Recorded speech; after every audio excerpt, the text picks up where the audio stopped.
I don't need you, Maxi boy. So here we go. You've been there, Jason, in the latter part of your career, not through the halcyon days where you've had weeks where they just go on and you're just thinking, get me to the game, bounce the ball so I can purge myself, so I can just get into a contest and cop one, and then away you go. And that's where Melbourne sit right now. And let's be honest, Geelong Footy Club, they don't lose 2 in a row too often. The issue is, particularly for a club like Melbourne, Gaz, and we spoke earlier about since round 8 last year when they had that fantastic win down here, they have been heading the wrong way with the bullet. and how many times do you say, well, we've got next week to show effort, to back it up, to get some respect back? The time for talk's long past. It is only open to action now, nothing else. 100%. So interchange bench coming. There's one C Oliver coming to the interchange bench at the moment with Bailey Fritsch as well. So that's interesting. That mid-centre square has got Pickett in it. We suspected that he and Langford would give them a different look. They've got Viney with them as well. And the captain, Max Gawn. So there's your different look. Bailey Smith, he actually addressed the team, Geelong, before they broke. He and Dangerfield and Max Holmes. Gee, there's some talent in the centre square, boys. Petrarca goes forward. Henry's got the job on him.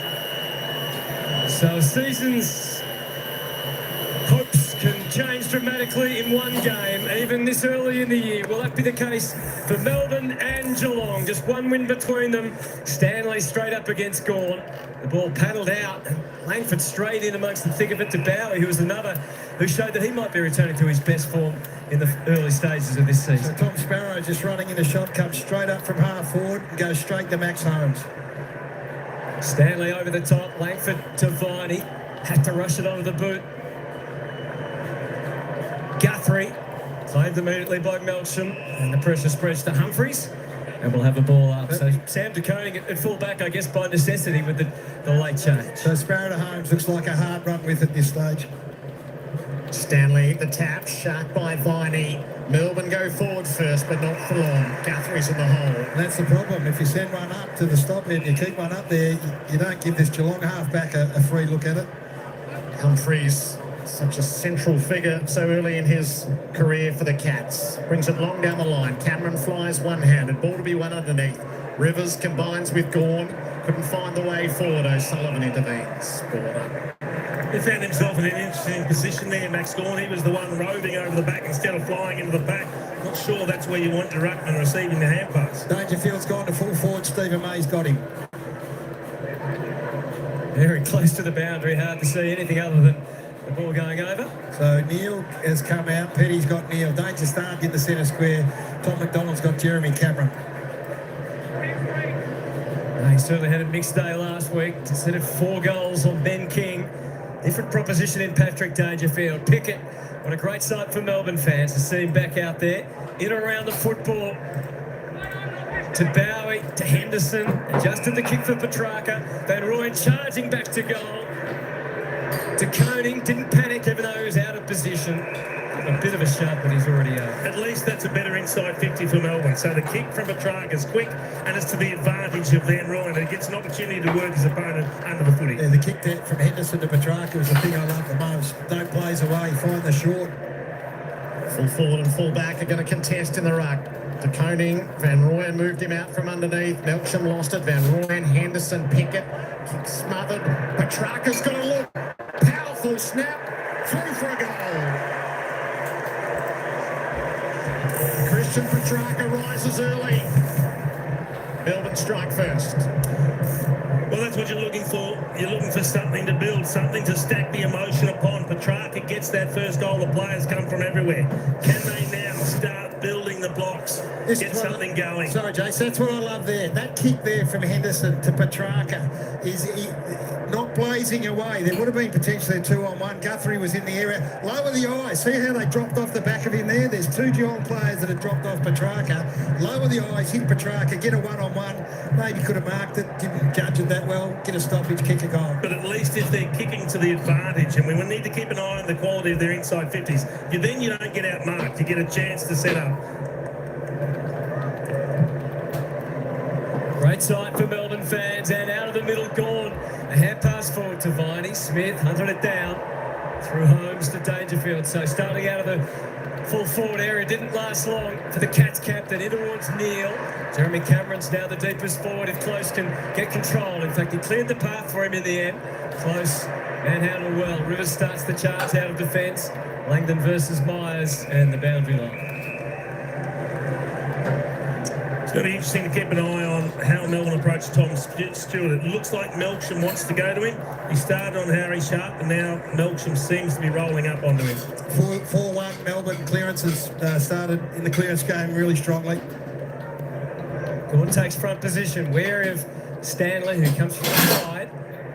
Atkins able to feed it out. Myers couldn't craft as he usually can, and the pressure is immense. Langford feeding it back. There is some danger in this. As Langdon had to run towards his defensive goal, but again, he's calm and successful on the way out. A promising build-up again as Rivers takes the mark. Rivers will take the territory ahead of him. See what they've got. Van Rooyen and De Koning. Van Rooyen read the drop well. It didn't complete the mark. They fight for it underneath. To no avail. Gee, that's a shame. He did everything right, Jacob Van Rooyen, and that's what you want to do is start getting a couple of marks early to get your confidence up. Use the body well, got him out of the way, and then drops the chest mark. Viney and Smith side by side. Gorn pumps it toward the boundary. Myers sees it over. As so Dangerfield does the centre bounce work in the start of this game anyway, goes straight to full forward. I don't think Viney's a hard run with Bailey Smith. That's just a stoppage, but Sparrow to Holmes is certainly the hard one-on-one.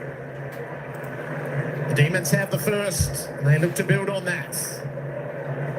Clean tap manner. Had a little fumble. Bowie closes the angles. Shot the hand pass wide. And Bowie's the one at the moment who's free across half-back. Geelong Footy Club, Zach Guthrie's found himself free across half-back as well. So they're prepared to roll that dice at the moment. Bowie trying to get dangerous. Both coaches with a glare and a focus on what you're seeing at home, and there's a mass of players around the footy. No surprise that Viney would be the last and that Atkins would be there with him. He's been a tackle machine. He's laid the most tackles in the AFL in the first 3 weeks. Tom Atkins, highest pressure player. Langdon, back in his familiar wing position last week, and Viney was set up really for a fail, and he was captured, and Bailey Smith will get the crowd involved. A little tentative as to where to head next. So they got an extra in the back half, aren't they? So he's looking to use that, but now he can't. So they defended it well, Melbourne. Stanley has to compete with Gorn, who had prime position. Stengel couldn't get dangerous. Salem, Bowie, Langford chucked the handball, but read by Close through Atkins. Guthrie tempered the kick, and he's put it beautifully to position for Shannon Neal, who is capable from this far out. Great turnover in their half of the ground, in Geelong's half of the ground. Turn the footy over there, then go forward. They are so clever with the way they use their footy. They don't waste the turnover. I heard early last week, although he did stay out there, just had the 5 disposals and didn't hit the scoreboard. But he has 3 goals for the season. Shannon Neal, such huge boots to fill. Right here. He swings easily through that. Question was whether it was touched on the line, and it was. Cats are on the scoreboard. Stephen May into the back pocket. Salem trying to pick his way through that. Langford was the short with Petty, but the kicker's going to have to go longer than that. Don't have any real tall timber there, the Demons, so it's easily picked off by Jack Henry. And Jack will give them a look deep. Neil draws a crowd. Gorn the spoil. Dangerfield trying to wrench the ball clear. May kept it in dispute. Salem a little hand pass. They ferret away. Well, that's an issue for the D's. It's okay, Jerry, to say there's no tall timber. Someone's got to work out it's their role to actually fly and compete and bring that ball to ground. Well, McDonald with a telling touch. Max Gorn's playing the good old-fashioned one behind the plate. Kick behind play, yeah. Point into play. Stanley looking for Stengel on the fly. Bowes has a go as well. Chandler ran into Dempsey. There he was stopped. So a bit of time in forward half here for the Cats. Gorn with a stylish tackle. Stengel's jumper was tugged only momentarily. Bailey Smith, it's hardcore stuff in there with Viney. Pretty pumped up. Jack Viney. Jack Henry down the line is the free Geelong player. So how they come out of here, Melbourne, is important.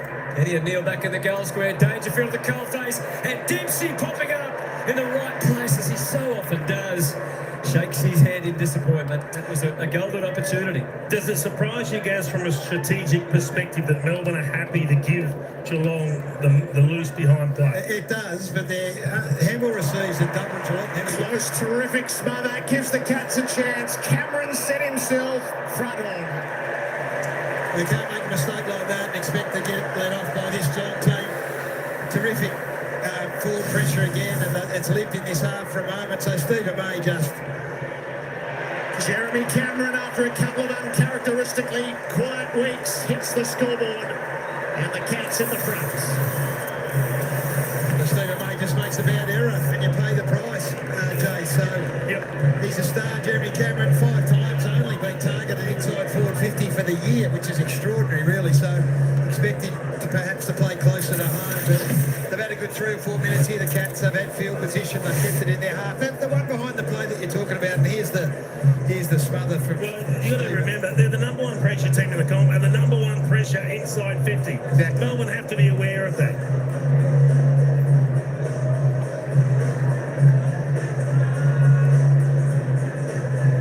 He had a few moments last week, Stephen May, too, so... Overweight early 50. It was a pretty forgettable performance all round. Geelong take the lead for the first time tonight. It's early days.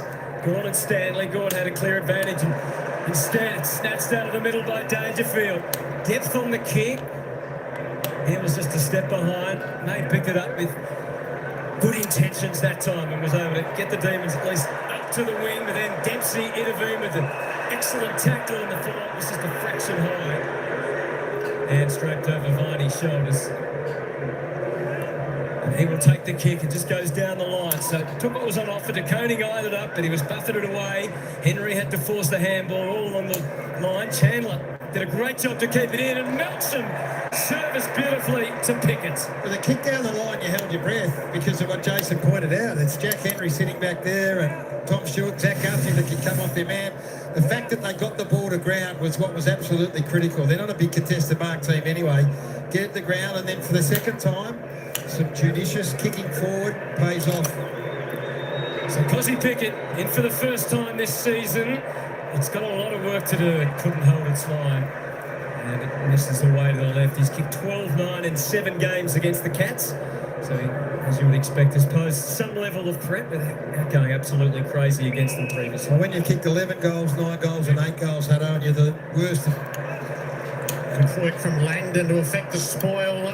Fritsch fed it back to him, so Langdon tosses it up. Sparrow's going to have to go. Holmes is with him and takes the juggling mark. Worst team in the comp for accuracy, I was going to say. You've got to take those chances. Yes. Jeremy Cameron, a 2-year extension to his contract.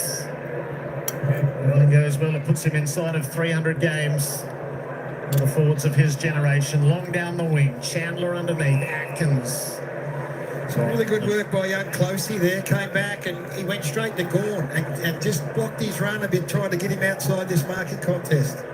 Gawn to Oliver in close confines. Viney did the balking work, but coughed it up. Manor a bit too sharp with his hand pass. Melksham, Sparrow. He'll go deep and give them a look. Coverage from Zakoning across the front of Turner.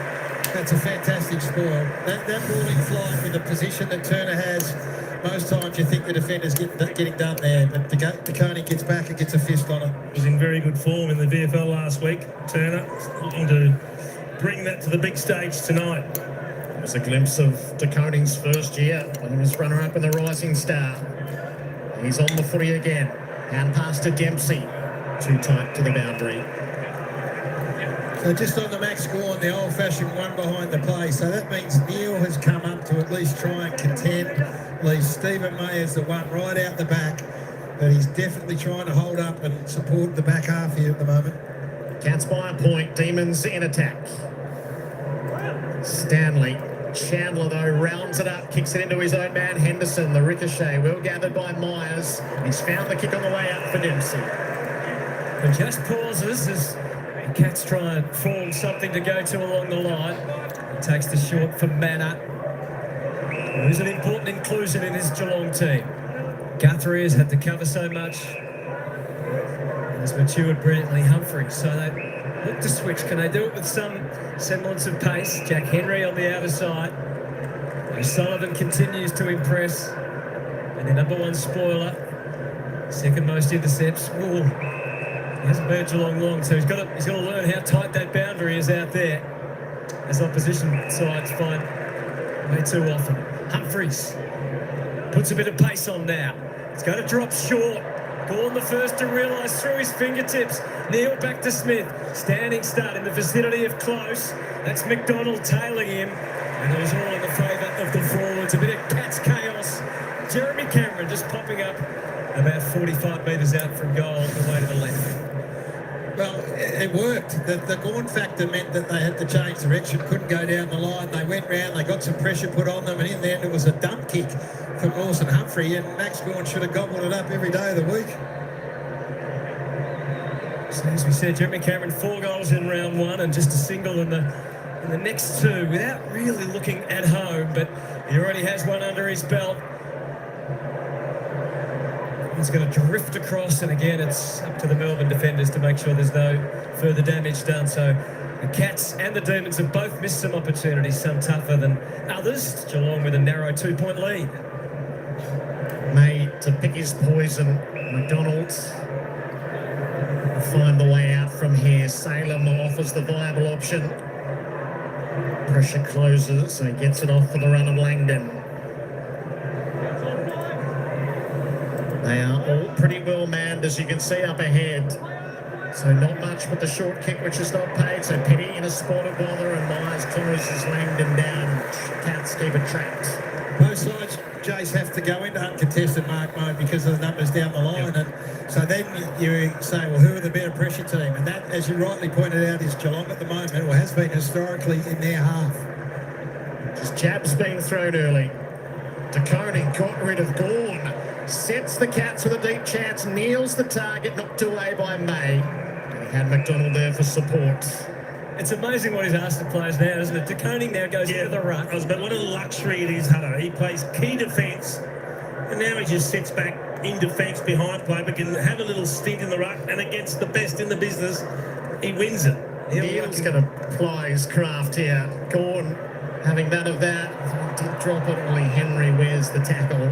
The difficulty that Melbourne are going to face is it's so hard to challenge Geelong with ball movement here at GMHBA. They defend this ground so well. Atkins couldn't really shug off the Windsor tackle. So they love those little square kicks to the boundary, Gaz, because eventually you pin yourself in the corner, and the only thing you can do is kick it long up the line. Yeah, uncontested marks at the moment, 16 to 7 in favour of the Cats. Have a 2-point lead.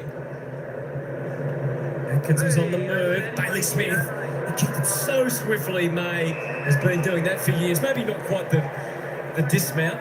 But reading the play and taking the intercept marks. And this time, he safely finds a teammate, Clayton Oliver, starting on the bench tonight. Doesn't quite mean what it used to. Long on the way out. And Royan came a step too late. Marcus paid. Well, I'm not sure how long you can keep doing this, go along down the line, because they're not aerially strong, Melbourne. Jacob Van Ryan had to come up, and they're playing into Geelong's hands at the minute. Only kick to the movement. Gawn was central of that, though. Rivers and Oliver played it back to Chandler, and that was really his only way out. And the umpire says that's okay, despite the appeals from the Geelong forwards. Jeremy Cameron's been the dangerous forward at stoppage here. He's been the one that's been getting on the move. Gawn and Neil. Gawn out near Oliver. Smith's all over him. Somewhere in the multiverse, Oliver might be wearing the hoops.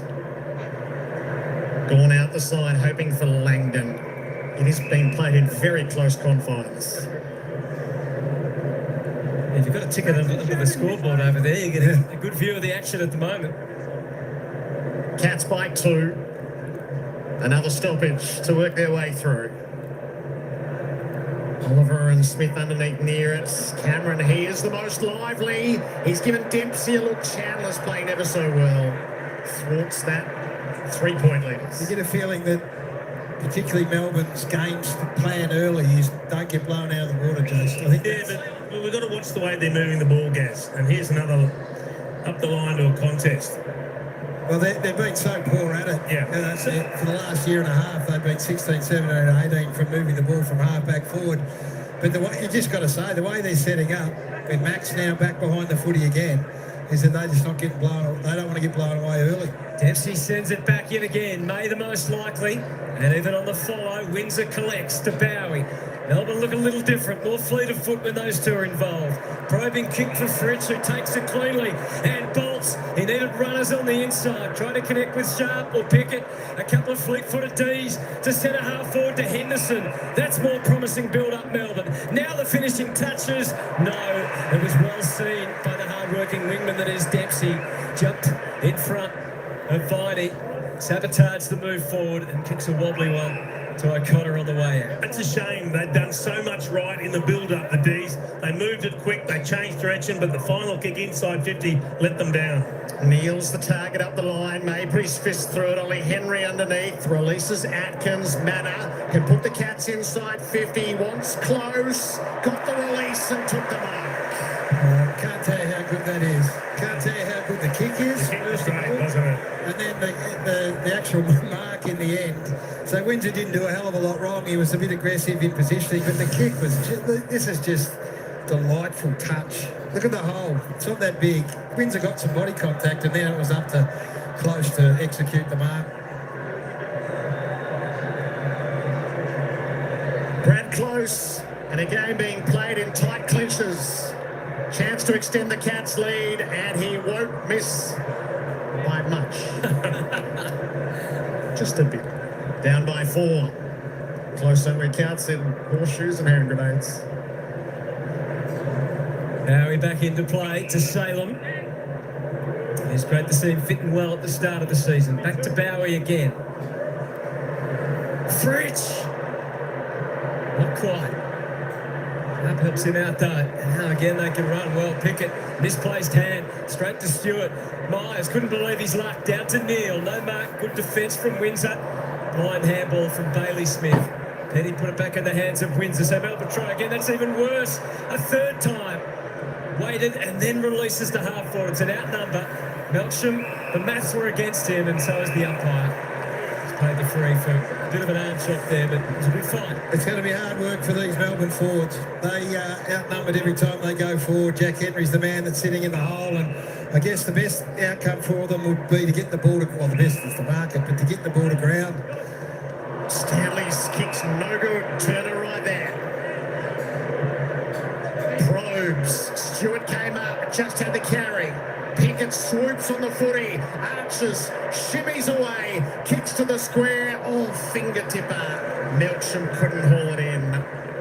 The D's are down by 3. What they are doing is creating opportunities, the Ds. A good intercept there, some quick ball moving back in, but you can just see it's inches off from execution, just dropping a mark, just missing a target.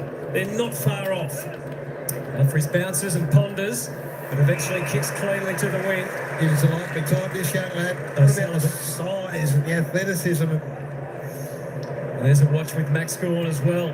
Neil, good contest from Petty. An arm, is it a bicep of some sort he's getting work on?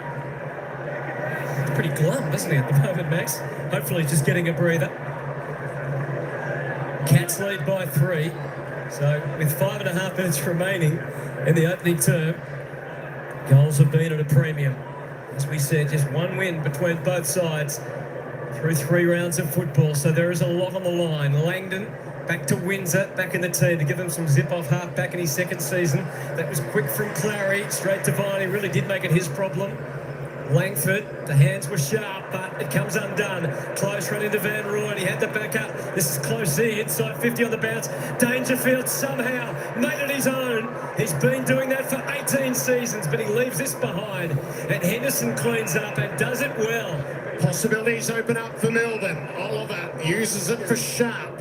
One-on-one ahead, Turner propelled himself, dropped the mark, and again the moment passed. So Jack Henderson's start to his AFL career, he's had to wait a long time, but he will keep his spot in this Melbourne team for the rest of the year because he's the best, almost their best kick.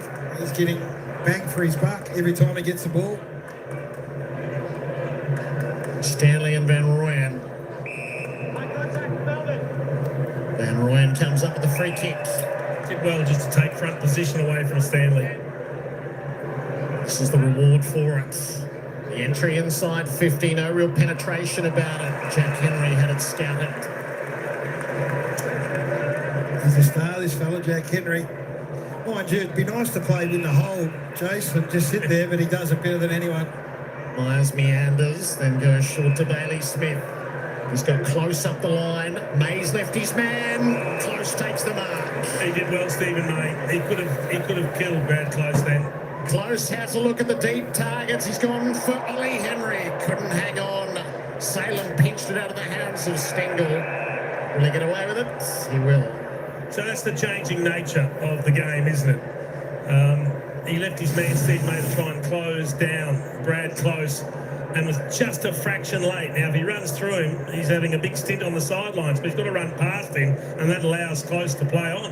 It's good defensive work from Van Rooyen. He's now in the ruck tussle against Stanley. Closey underneath. He's shown some good muscle and will in his short time in the Geelong hoops. Came in as a late change a couple of weeks ago for Bailey Smith. Falls Langford's way, who tries to improvise off his left and at least keeps it in the field of play momentarily. Just watch and see whether they even up with Henry here now. So you've got a stoppage at centre wing. Jack Henry playing on his own inside defensive 50, no one within 25 metres. Do they try now and recover their position? So if they win a clearance or a stoppage here, that they can get some one-on-one. Still got Bowie loose defensive side of the stoppage. Yeah, so Bowie's the Melbourne version. Now Zach Guthrie frees himself up. Max watches on as Van Rooyen continues to ruck. Split by the umpire's whistle. Free kick goes to Oliver, who saw Petrarca, but so did Stewart. Cut the angles beautifully. Langdon, though, they're able to keep it alive. Placed up there by Langford. Back by Mullen. Here's Windsor. Trying to weave his way through. Important hand from O'Sullivan and the follow. Across the Bowes. And then to Closey. He hesitates. Doesn't want to pull the trigger on the wrong move. Atkins gave him a legitimate option, which he was very happy to take. Great composure for a young man who's only played 5 games of footy. Cats are set for the switch. Humphreys poised. He has the kick on the 45. He'll honour it to Mullen. They might try the far side again. Bowes, the director. Yeah, they'll just continue to switch and they'll probe Melbourne's defence and look for that corridor kick when they can eventually come back in. Stretching both ways. Well, Van Rooyen's the ruckman at the moment. Stanley's gone with him, so there's no one stopping him going down the line. Allen puts some fluency into the play, but it's cut off by McDonald. Well, that's the big kick. He finds Oliver. Runners on the far side. Oliver has had a glance out there. Langdon patrolling the widest area of the wing. He's made his career doing that in the long sleeves for the D's. Pumps them forward. Melksham's left underneath it. Jack Henry didn't hang on this time. Dempsey rode the pressure. Bowes Closey. Steers into the middle for Close. Now Stengel's got loose over the top. Close is going to go a bit longer though and give Ollie Henry a jump at the footy. There's Stengel. Gathers against the boundary. Shows him the footy. Once and twice. Dances around Penny. And steers the ball perfectly to Dangerfield. That just sums about the quarter. I think Melbourne have had some really good looks, but JC 100%. They're not tidy enough to take advantage, but they kick to an out number. The high forwards get involved, so Stengel's up high. They get involved on the way back, and then they find a target inside their forward 50. So it is a real arm wrestle that they're going to have to sort out. It's 1 goal apiece. Take their chances here, the Cats. 1 goal 5 in actual fact. And probably a 2-goal better quarter for them. 340 games coming here tonight, 339 goals. Dangerfield sizes it all up. Magnificent kick. He can make his living as a forward late. Broad smile from the champ. 2-5 to 1-2. So this is a real, tactically, Jason, it's a fascinating game to watch because I think Melbourne are trying to protect their back half particularly. But what happens is the ball goes into Melbourne's forward line. If they can't get involved, look, high half forward who's up in the defensive half. Then they all storm back. We showed you this pre-game. Stengel then gets on the end of the footy. And while they're outnumbered at the other end of the ground, the outnumber doesn't show itself when the ball rebounds this quickly. And that's the issue for them. Yeah, and conversely, I guess the flip side of the argument is Melbourne's loose isn't creating this sort of rebound when they win the ball down back. Well, there's Bowie in the corner of screen, who's the plus, plus one. So he's there trying to find out where he can get to. He just the ball movement's too quick. So you wonder, it must be a great discussion in the Melbourne coaches box. How long do we persist with this, and should we just match up even numbers? Pickle cut the big set shots late last week, and he's done the same early today, and he's starting at most centre bounces to go with it. Here's Patrick Dangerfield. The Cats are surging late in this opening term. Stanley! He's always been athletic. As a young Saint, we saw him win the grand final sprint all those years ago, Reece Stanley. And Max Gawn shakes his head, charging out of the centre bounce, both of them. This is great. This is great though, Hutto. So there's Max in the corner of screen. His responsibility is to get back and get body on Reece Stanley. Well, Reece Stanley's gone. And he's down the other end, and there's Max still trying to make his way back there. Outstanding from Reece Stanley. We haven't seen him since late in the preliminary final when he tied legs. He missed that shot very late, but he's smiling here.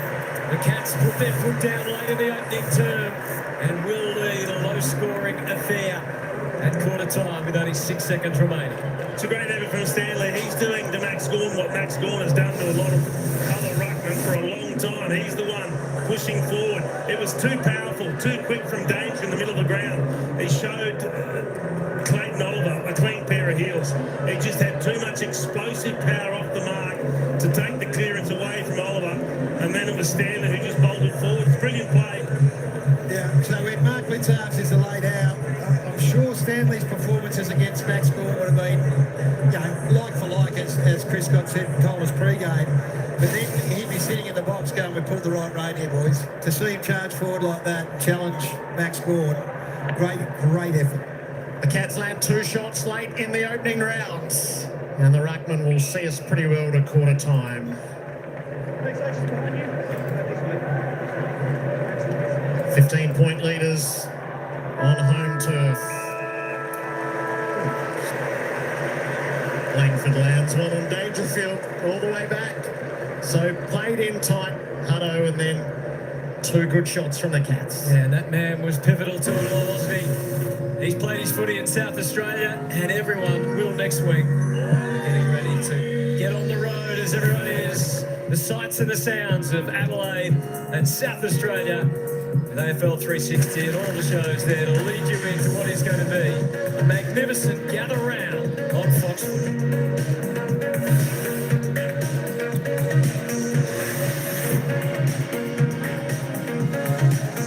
All right, folks, there we go. It's quarter time here at GMHBA Stadium. And, of course, it's the Cats, the Geelong Cats, 3-5-23, leading Melbourne 1-2-8.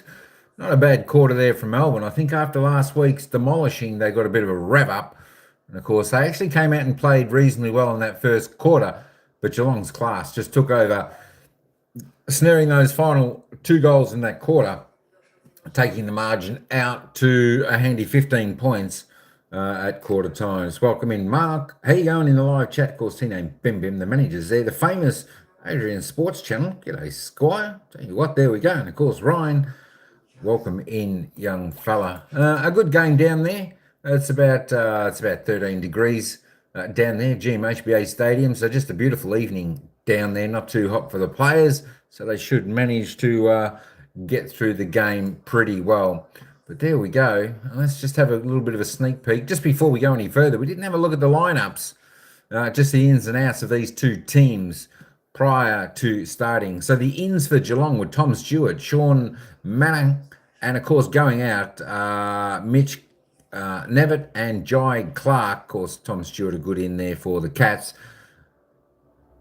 For the opposing team, of course, Melbourne, Caleb Windsor comes in, Kaiser Pickett, Daniel Turner, Charlie Spargo, and of course out goes Billings, Lindsay, Johnson and Howes. The only milestone for the game today is for Melbourne's Charlie Spargo and his 100th game there this evening. Congratulations to him.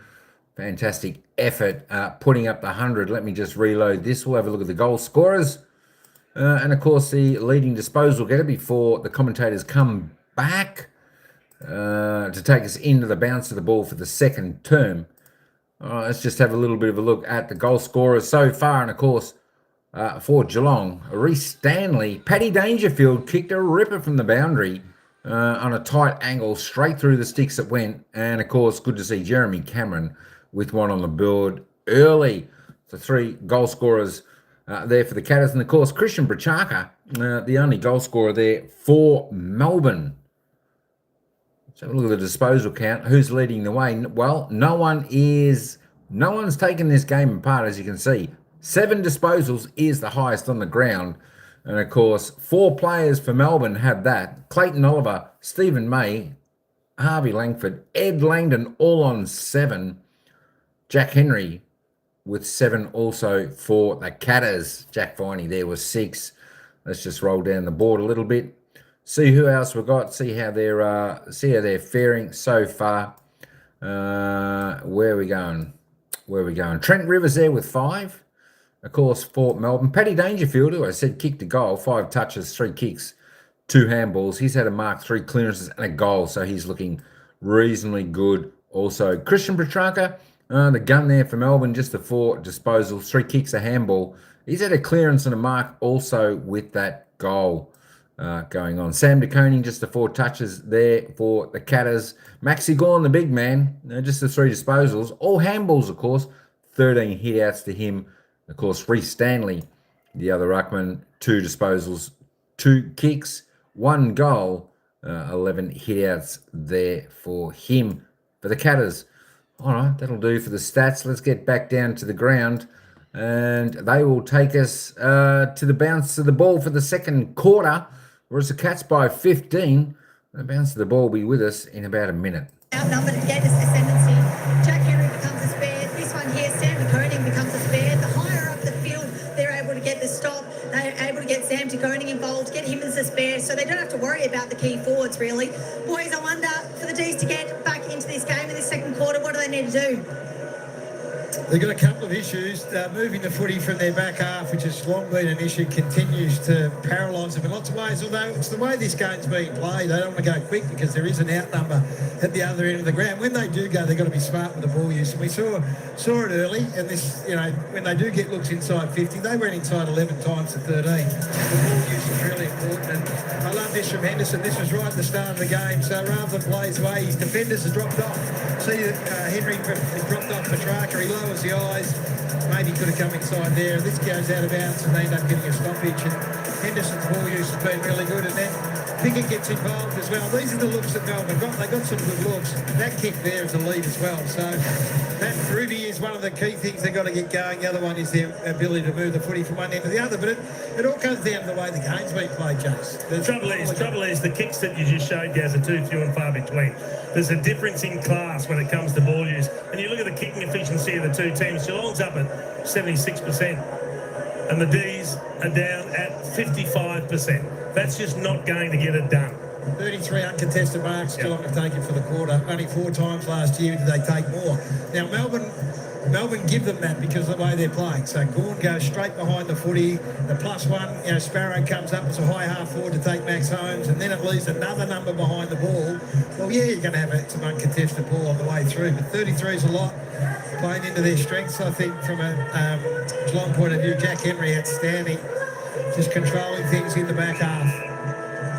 Cats by 15 points, entering the second term. Both Petrarca and Dangerfield are in attendance. Gawn and Stanley eye each other, and it's a good bounce to work with. Gawn was looking for Pickett, but he missed him, and Holmes took liberties. Out in front of Smith, May left his man, impacted the contest, didn't deal with it though. Atkins kept it going. Intercepted well. Rivers, Bowie needs Petrarca. He is hot. Throws it onto the boot. So Sullivan couldn't quite this time. De Koning comes up to lend a hand. The pressure's good around the footy. Fritsch got bowled over. Petrarca, Van Rooyen confronted by Dempsey. Now Pickett, no space, but he did it well. Petrarca puts Viney into space. He'll use Fritsch, has a look deep, sends it for the goal front, not really to advantage. Terrific effort by Langford to at least keep it out of enemy clutches. And that probably typifies Melbourne perfectly right there. Bailey Fritsch has time. We think he's one of the better kicks there, and he chooses a really poor option. He has a long shot that doesn't make the distance. It goes right to the line, and they get no benefit from it. He wasn't far off claiming the mark there, Langford. You can see the case. De Koning hesitates on how he was going to get rid of it. In the end, they got some help, and they're going to get away. O'Sullivan, skied ball. Dangerfield feels like he's everywhere at the moment. He's in defensive 50 at the moment, and so is Jeremy Cameron. It's a sight we've become a bit more accustomed to this season. Myers almost ran into a brick wall, but he too was able to squirm his way out and then kick the ball to Smith. He can post up at centre half back. He'll be intent on moving it quickly. There'll be risk involved if he keeps it through the corridor. So he heads out, and outward bound they go through Stewart. And now Stengel. Sharp looking kick to close. So good. Max Gawn is on his own inside forward 50, and they've navigated their way almost inside 50 along the boundary line. Dempsey's run hard along that outer flank all the way from one end of the ground to the other to be a long target forward. Meantime, it's back to Cameron, and you knew early it was going to be close. Not quite close enough. Good decision to make, Simon Gordon, in the coaching box. They've got to change the loose. You just can't give them the free like they are at the moment, and they look like they're thriving on the opportunity to control the ball by foot. Chandler's gone for Van Rooyen.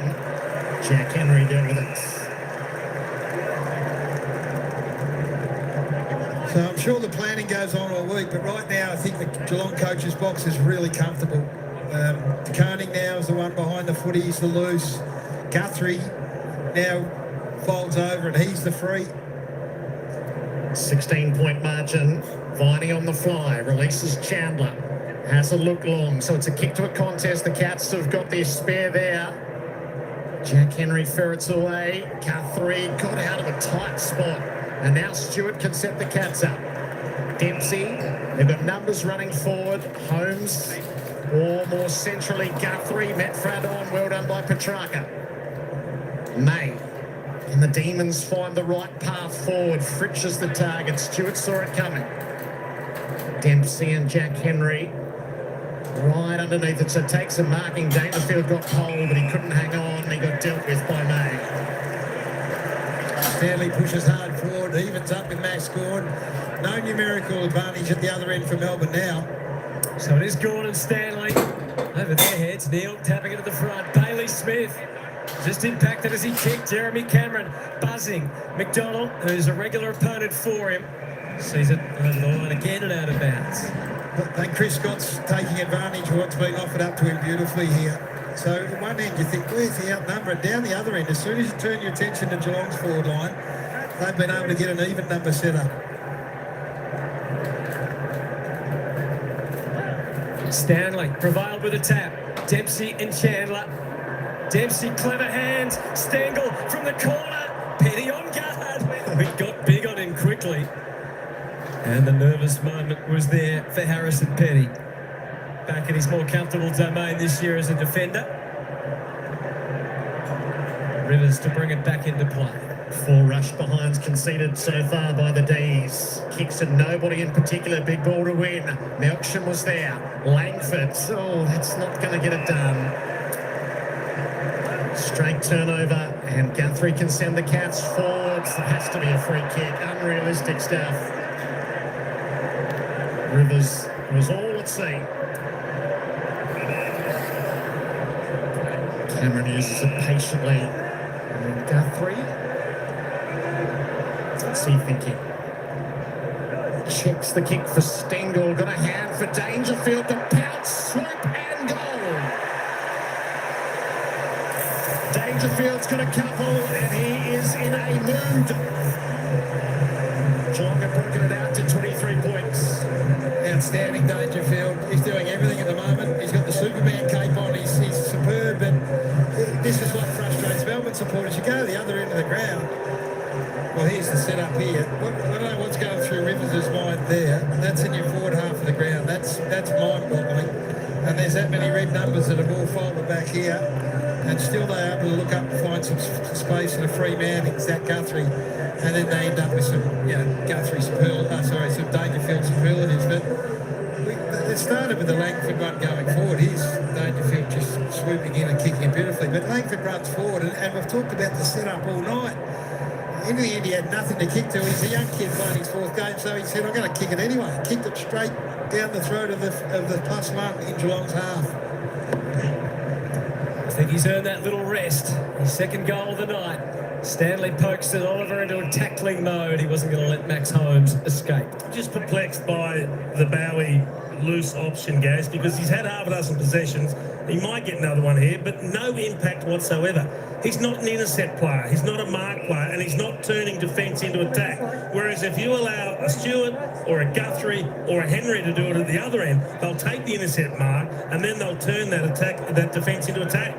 Oliver kept it clear, but Holmes steals it back for the Cats. Dempsey and Humphreys, this time off the right boot. It's waited for Closey.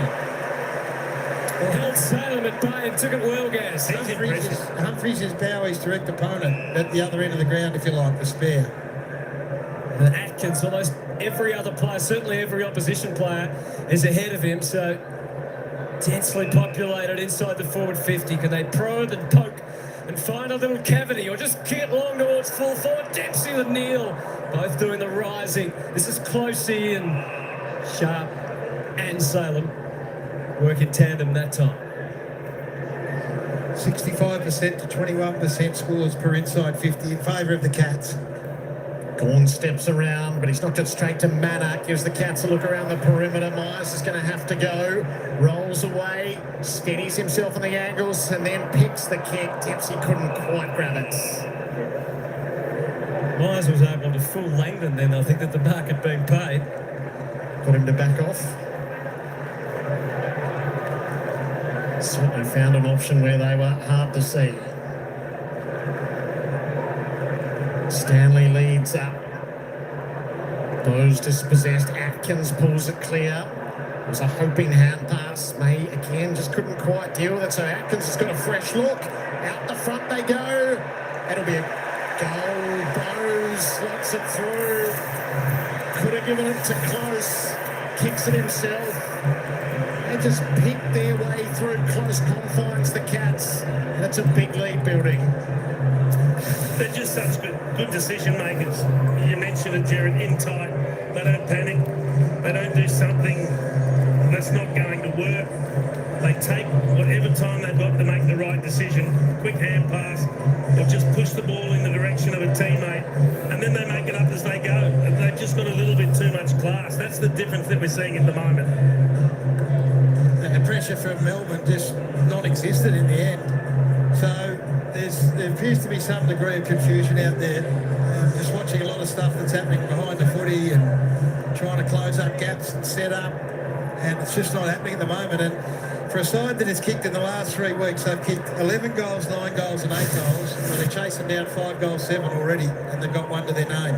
You bang on there, Gaz. Christian Petrarca really frustrated playing in that forward line just then. Was wondering who's on Brian Myers playing off the back of the stoppage when the ball's in their forward 50. There's a win, a rare one out of the middle for Melbourne. Gets it forward. O'Sullivan a fumble. Petrarca can let his frustrations out. Oliver only just got out with a hand pass. Chandler off the trusty left, but only went a metre because O'Sullivan is reading the cues. He looks more like a 100, He looks like a veteran, doesn't he? Yep, I couldn't agree more, Hunter. He does all the right things. He's composed, and they don't care what matchup he gets either. Just played the one game last year, so he was made to earn it as a high pick. They did a pick swap, which meant that they bypassed Caddy, let Essendon pick him up. Playing on Fritsch at the moment.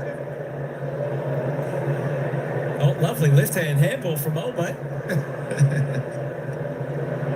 You never know. So the Cats have kicked the last 5 goals. The ring and Rosie going on underneath the Gawn and Stanley battle. Oliver again with the hands up in that familiar style. It's Sparrow focus of the Geelong tackling, which has been strong again tonight. And a huff and puff around the ball from young Langford. Anything to try and generate some enthusiasm for Melbourne. Gone. Oliver didn't even take possession. There's the body work again from O'Sullivan. There is just no room to manoeuvre at all at the moment, even for Henderson on that occasion. Awkward for Simon Goodwin. Yeah, needs to see a goal. Warren Stanley, a bit of volleyball played. So Sullivan, sharp hands. Myers just finds a way through. He's gone for Neil, who's going to have plenty of company in May this time. Sure-handed. So where to? Windsor. And that's the problem. It's a very, very slow play. Whereas when you see Geelong take an intercept mark, everyone goes. Chandler Windsor goes on the flyby, trying to create the overlap. Fritsch's turn, checks the kick well for Petrarca. And Bailey Fritsch has got to impose himself more. Particularly if you're playing on a 5-gamer, use your experience. Get up the ground, get involved a little bit more, because he is a good kick and he makes decisions like that. Well, he's probably, he's one of the best decision makers or ball users when he gets it, but just hasn't got anywhere near enough of the footy this year. To say this is needed is an understatement. If Dangerfield is going to kick them at one end, Petrarca will need to answer them at the other. Petrarca takes his moments. He's given it a good look. The class is rising. They've got 2 each. Melbourne pick it back to 23. And this is, I guess, when they draw up their plans or do their tactics in the pre-game or during the week, that's how they hope it'll work out. With the footy back at half-back, use your extra numbers, which they did for the first time. But look, there's the numbers. So here's some free here. So they hit them up. There's another free on the Chandler, it is there. So use him. Fritsch then becomes free as Stanley has to go to him. Gawn drops back into hole. So this is what they want to have happened. Overlap run, use your hands, and then hit someone up inside forward 50. And this hasn't happened enough. And that's the great thing about Petrarca, who might get frustrated at times about not playing in the midfield, but this is why they need him in the forward 50. He can impact the scoreboard, and that's a bigger impact than having 30 possessions in the middle of the ground, given the way their forward line's been functioning. Something to back up the passion for Melbourne. It's kicked their only 2 goals, but they're headed forward again, or are they? Oliver goes with a nice little sharp handball from Windsor in hope for Pickett. There's straight lines to goal. A bit of Cats to run interference, though, to slow. And in the end, stop them and turn it back the other way. Cameron back in defence again. And with the kick nicely to Close. He's prepared to go back. Stewart just missed the 1 week. Back to fill his place as a defender primarily tonight. To Myers. You can see the eyes coveting the corridor, but nothing to his liking. So again, back to recycle. They don't want to go to a contest, Hutto, and they haven't all night. There have been 47 uncontested marks already. Instead, it's a Cameron long lead that is honoured, and it's a mark. It is a mark, yes. Just a moment's hesitation, but it's paid. Ollie Henry's got himself free down the line, but To Myers, not far enough. Guthrie didn't hesitate, plays it back to Stewart. At the pivot at centre half back. Kicks long, this is where they need a flyer, and O'Sullivan takes the mark. Sideways handball to Humphries, opens up some gaps, and Neil out on the 50, could go one more, and he does. well, he's been Straggling the free. line to Henry. Sorry, Gas. Sorry, Hutto. He's been free inside 50 for the whole duration of that play. So he was free down the line. The ball changed direction across the ground. He jogged from in front of us in this commentary box to that corner without an opponent. And in the end, Neil was good enough, or they were good enough to get it to him. Had to play as a defensive forward on Harris Andrews last week. Look, they get nothing out of the kick. He's missed everything. But that there is a classic case of Geelong have got playmakers. Tom Stewart at centre half back. Not Stewart, my apologies. But he reads the play and he finds that loose play with a 55-metre kick. To the contest it goes. Fritsch read it well.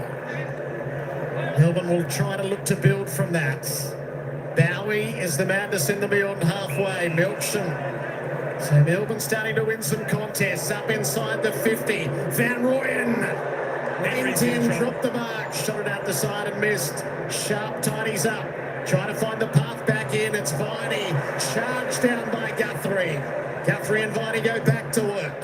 Langford runs into Humphrey. While all this is going on, Jack Henry's done a hammy. He's in all sorts trying to come off the ground. Great smother. Guthrie. Jack Henry's going to leave it hole. I shouldn't say hammy. It looked like it, but I shouldn't be diagnosing. But he cannot go on. No, you did right, Jace. It's Well, a big loss, isn't it? it Because is a he's big controlled loss. the airwaves. Yeah, but they're so good. Tom Stewart will slot into that role, you would think, but it does put some pressure on them. So Jacob Van Rooyen's interesting. I'd love Jason Dunstall to go and spend some time with him. He's trying to play back shoulder. Every time the ball goes in, he wants the ball over the back and then won't body up. Now, he gets a free kick in the ruck contest.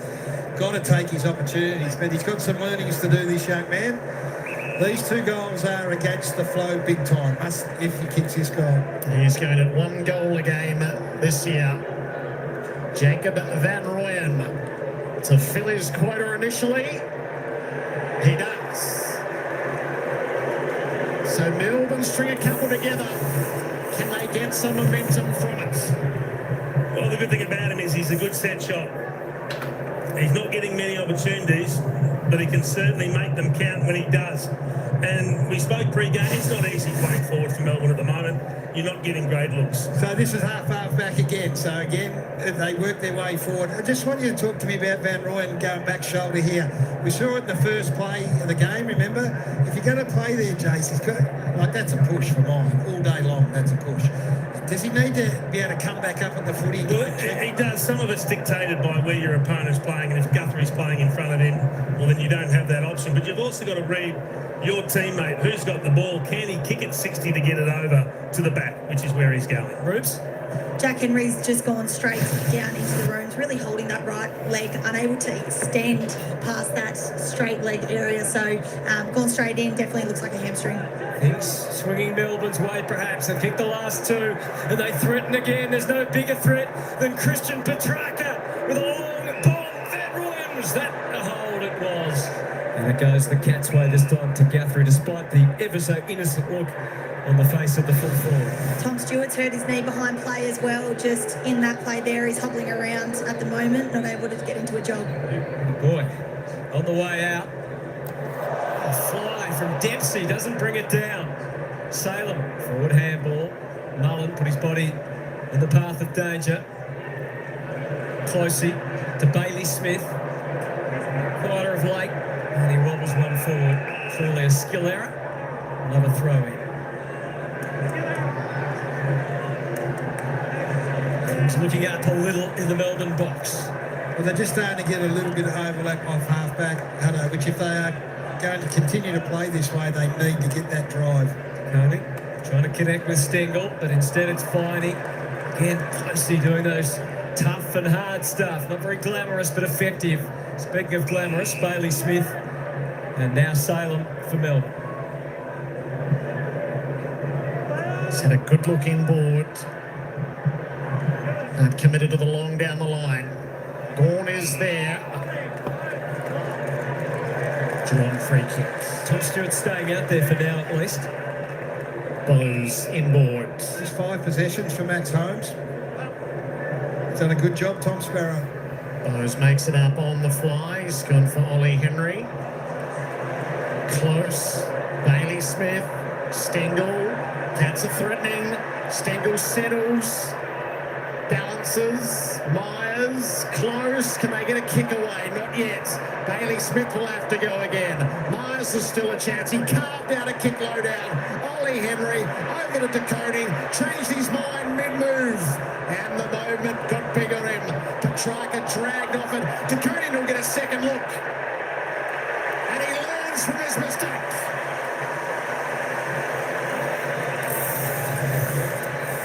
Cats re-establish themselves with just pure grunt up front. Hard work, nothing fancy about it. There's a petty injury too, it looks like, to go with the Jack Henry one, so a couple of troops down. Just work rate, just continued at it, as we said, not special. There's good pressure on from Melbourne. Leaves his man, Stephen May, and makes the decision to go. I just wonder whether Christian Petrarca's got hands. He does, The that's the handball option. should have gone straight to Tom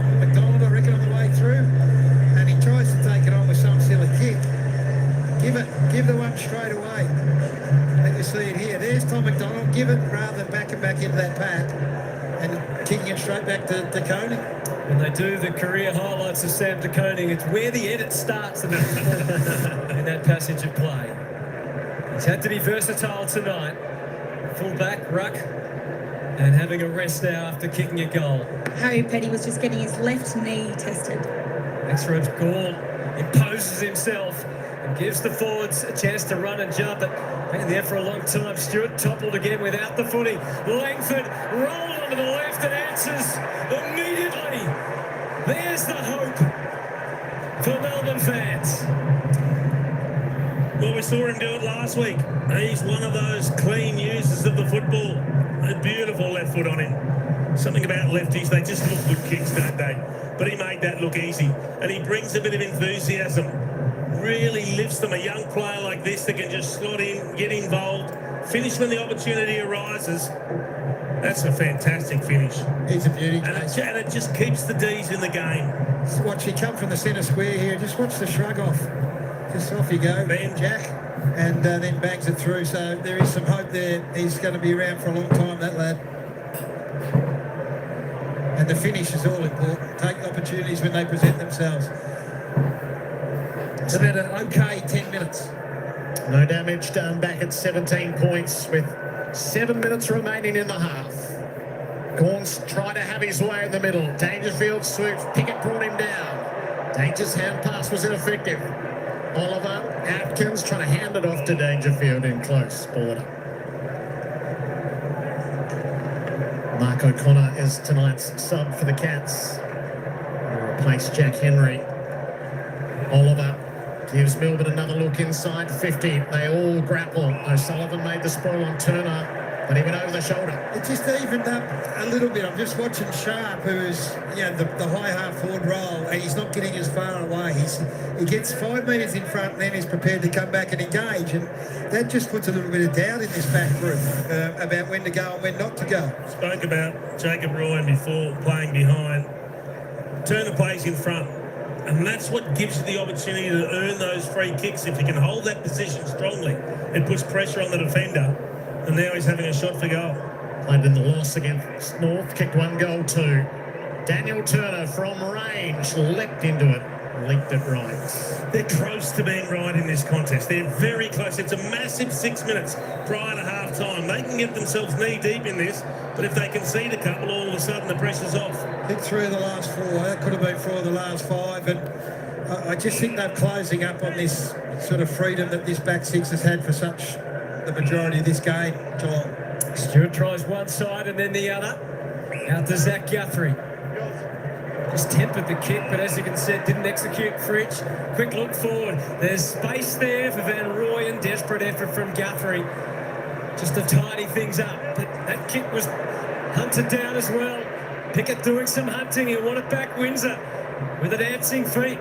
Van Rooyen looking for some confidence. So is this man.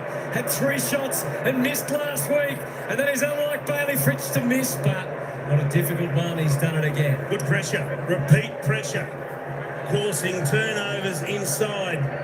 They're attacking 50. And the kicks are all under pressure now. Saylor made the spoil. Stanley fights on. So too to Sparrow.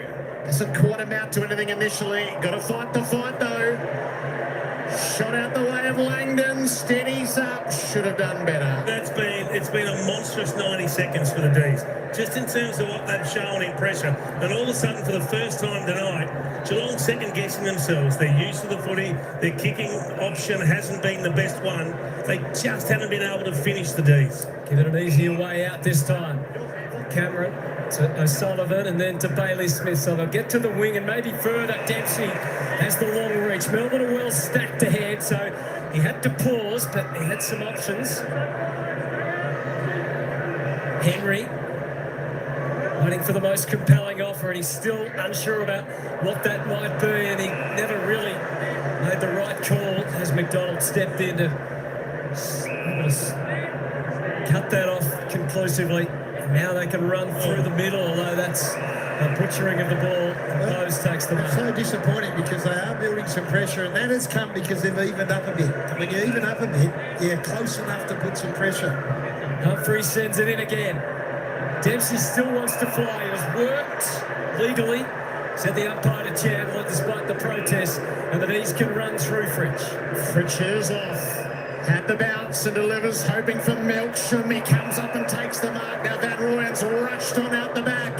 Melksham sets it up in that direction.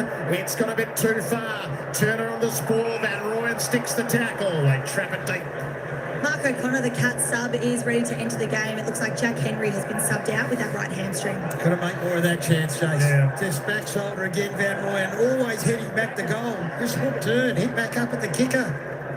And Ryan flies up in the ruck. O'Sullivan clean down to Guthrie. Hat kick. Which way will it go? How the umpires see it. Insufficient intent. 13th inside 50. They're scoring at 50% when they go inside 50 this quarter, Melbourne. Geelong just got to hold up. Just got to close down here. 3.5 minutes. Bowie waits, Pickett comes, not 15. So he's going to be swallowed up by the pressure. Back to Bowie. Pickett again, kept it alive. Now can Langdon do better? No, he can't. Bowes clears, Dangerfield relieves some pressure, and he bounds on unwisely. Hand pass hoping for Stanley. Gorn got a toe in and the hands. High contact, But they're feeling it for the first time in the game. Aren't they? The crowd are feeling it too, aren't they? They just got to, well, it's funny to say, but they need now just to stay composed. Own the footy for the last 2.5 or 3 minutes here. It's Melbourne's turn to turn up the heat pressure-wise. They just haven't been able to turn it into goals. And Geelong, this is perfect for Geelong because the ball in chaos is what is giving Melbourne a bit of momentum. Take a bit of heat out of it. Max still incredulous at that decision. Cameron sends it down the line. Gorn in the air against Dangerfield. Bit of body checking done by the Cats captain Salem. Ad-lib, the handball. Missed the mark by a fair margin. In the end, Myers gave it to Dangerfield. Melbourne closing. They're relentless. They've given away the free, though, if you're in the back. Gee whiz, they're stiff there. Yeah. How to let the ball go on. They've taken a mark inside forward 50, 30 metres out. This bloke can't be stopped, Patrick Dangerfield. Stephen May had him cold and in his sights then, and he'd still worked him off the footy. Finished last week bloodied and bruised up in Brisbane. It's got a small patch on the forehead only to show for it. So the old 15 metres is being hotly adjudicated. This is Patrick Dangerfield with the bench telling him there's 2.5 minutes on the clock here. And he comes back on beside him. Can he orchestrate here? Patrick Dangerfield. Salem stands the mark. Dangerfield off the instep down the line. That was by design on it. It doesn't hit the target. He's read the last couple of kicks inside 50 really well, Tom McDonald. A couple of intercept marks. It'll work to the outer side, or are they? No. Back goes May to McDonald.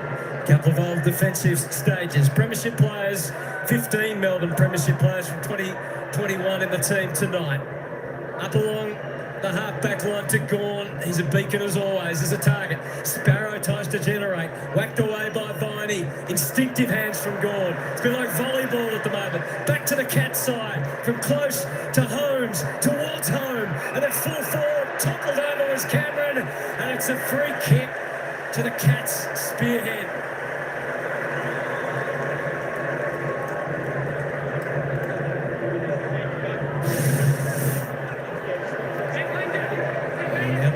Saw the arm around. It can be so cruel. Melbourne have done so much right. The instructions are given. He trusts his right foot. Has the solution to put it through. Not the result he was after. So instead of significant relief, it's a let-off for Melbourne, and they can get due reward for their efforts in the second term, if they could score again before half-time. On goal 2 for Cameron. He's given Petty and Gorn a look deep. O'Sullivan was in the van to make the spoil. It's just made the Cats a little nervous the last 5 or 7 minutes. Melbourne have lifted their work rate, lifted the pressure. It's only a 15-point margin. They've already lost Henry. We've seen Stewart get a knock to the knee. They can hang in here long enough, the D's. They're going to give themselves opportunities. Petty's just testing himself ahead of half-time. Manor through the stoppage, had to turn tackler on Bowie. A big final minute of the half. They cannot concede a goal here, the D's. A goal either way would be worth so much. Langdon had a mind to create, tripped over, Atkins threw it to the boundary. And that's how the umpires saw it. Just pushed it straight over. Viney.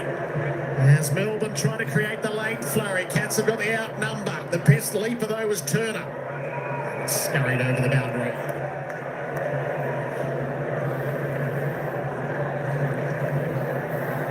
Still time enough. Jeremy Cameron's gone deep into defence, so he's the deepest player for the Cats, just to make sure they don't concede one. Myers set himself at the defensive side of the stoppage. Dangerfield attacks. Had to stand under the ball that bounced toward him. Still released it close. Takes the territory. Now May is back. It'll go to the boundary though.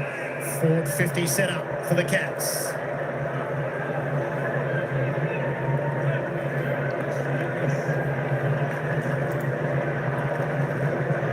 There'll be some bodies out there looking forward to half-time, a bit of respite. We expected it to be willing. They certainly haven't let us down. Stanley, as the Coats try and poke and prod. Oliver slung in the tackle. Dangerfield got the same. Gorm with a desperate lunge. Langdon. Oh, torpedo, that'll help. A territory taker at least. And there's a free kick going the way of Tom Stewart. 9 seconds.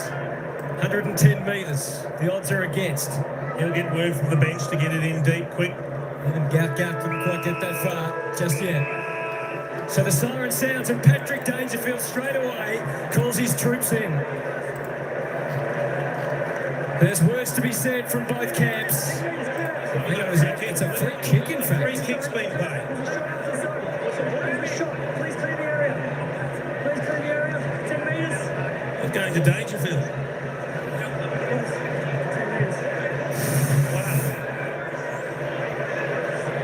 There's the a hold against Kenny. As soon as you stretch the jumper, you give the umpires the opportunity.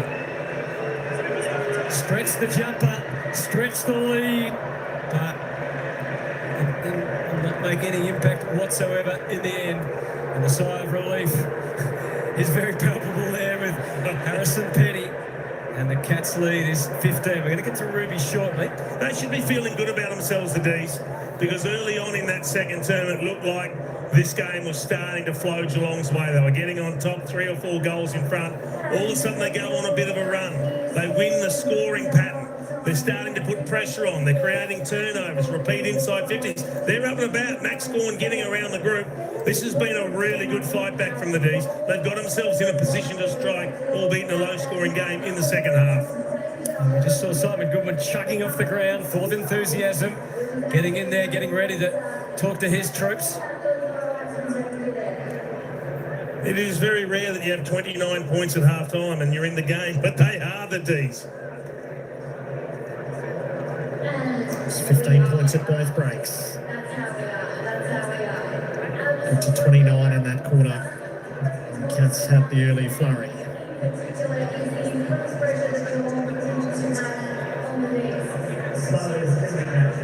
So we can get down to Ruby now. Tom, a few words there with the boys. What was said there? Well, we've just been, in the first couple of rounds, we've been worried about when teams get a bit of a roll on, momentum, and we just need to get better at understanding when that's happening and stemming that flow. So, I felt like we did that at the end of the quarter, but maybe we could have done it a bit earlier. How do you stem that flow? It basically just slowing the game down, trying to find marks, get stoppages. You've shut down some of the AFL's great mids the last couple of weeks. Lockie Neal last week. Do you take a lot of confidence from that role? Not really, no. I mean, I'm a defensive midfielder, so that's sort of what I bring to the team. And, any way I can help us win, I'm happy to contribute. Good luck for the rest of the game. Thanks. Tom Atkins, another 8 tackles tonight. So much on the line.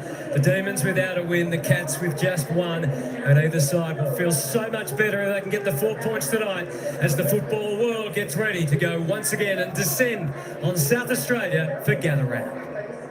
I'm Charlie Cameron. My time in the Barossa was nothing short of spectacular. Seeing rolling vineyards, visiting cellar doors, and having unforgettable wine experiences.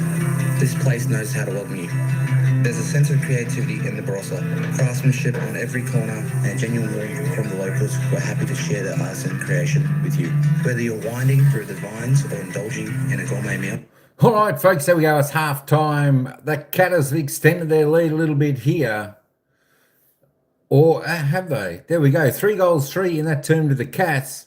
3 goals, 3 to Melbourne. There we go. It was dead even in the second term, but the Cats leading 6-8-44 to Melbourne 4-5-29. We're coming up for a bit of a good second half coming up here. Melbourne are giving it their all. They look good at stages, but Geelong still look like they are in control of this match.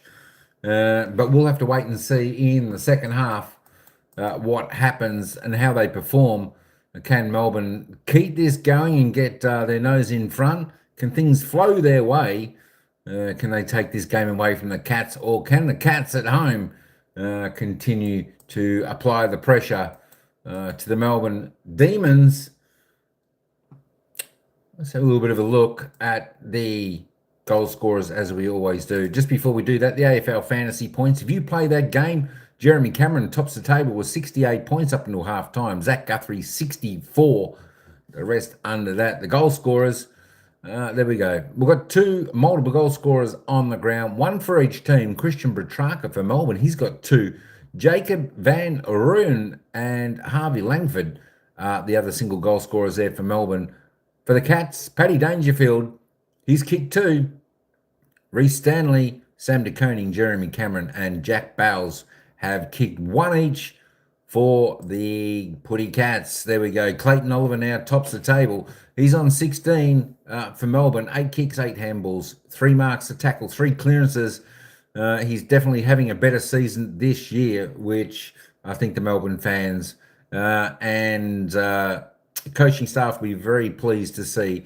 He's putting in a reasonably good performance so far this year.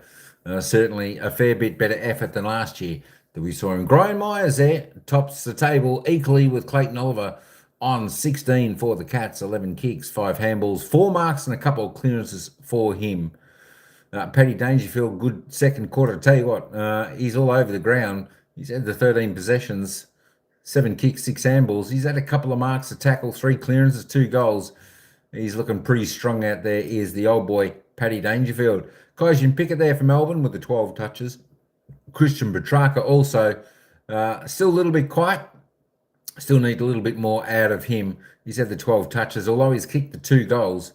That's not a bad result up until half time, but just need a little bit more effort from him. Oliver Dempsey there on 11. Ed Langdon on 11 for the Cats.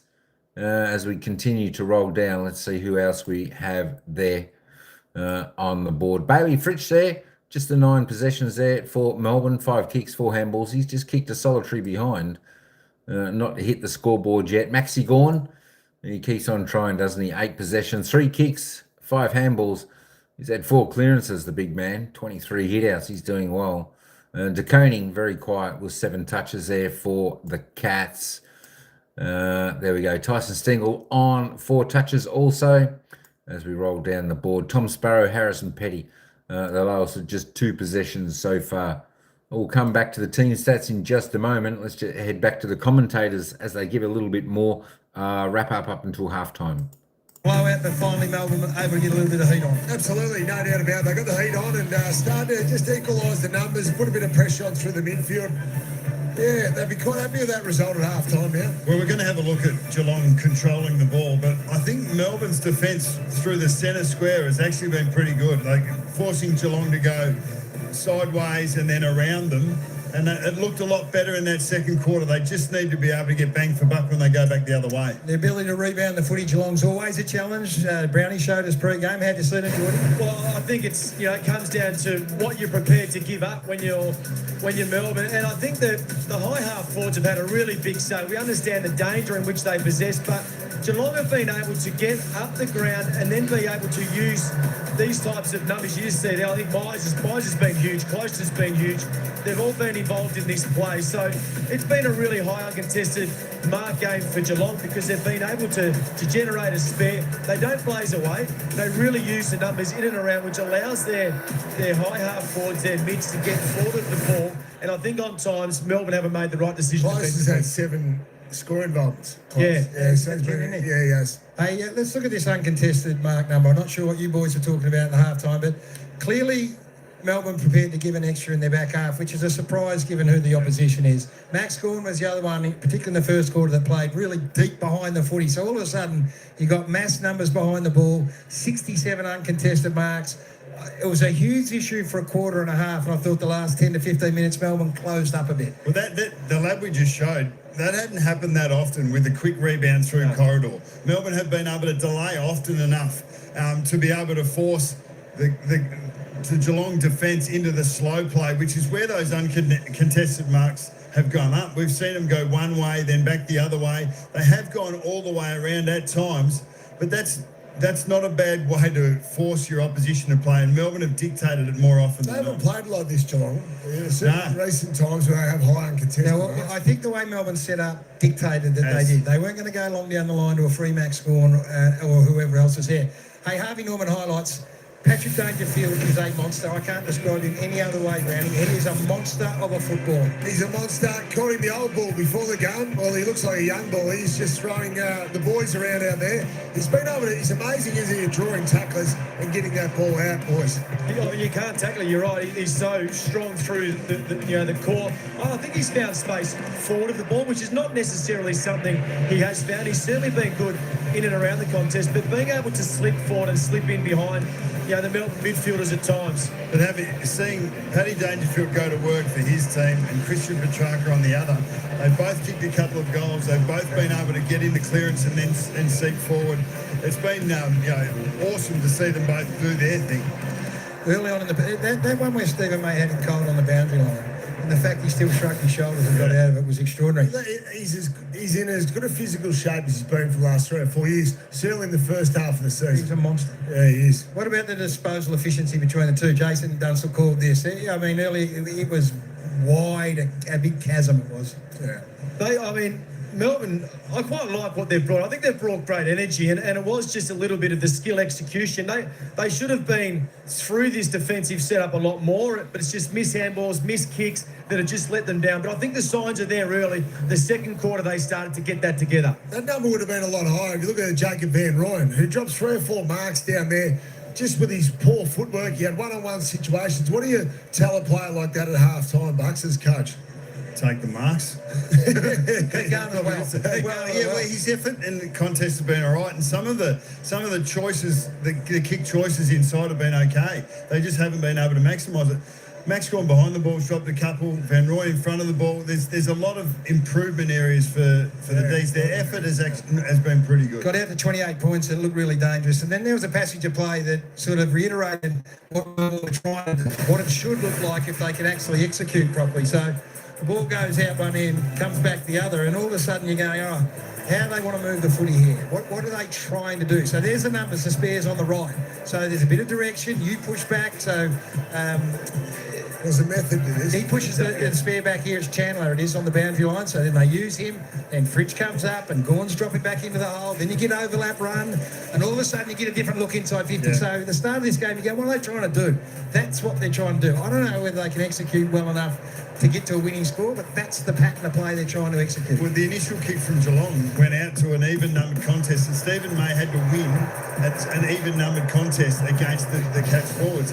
Now, the Melbourne forwards don't get the luxury at the moment. It's squared up a little bit, but we'll talk about that going in the second half. But he needed to win that ball, and then the use and composure to come back the other way, which we haven't seen often enough from Melbourne over the last couple of years, was evident in that video. And then you see this sort of thing. Right, so they can't move the footy in the first half. The 31% is still not where it needs to be, but at least then you're starting to get some pressure on the opposition defence. I'd nearly be showing that vision.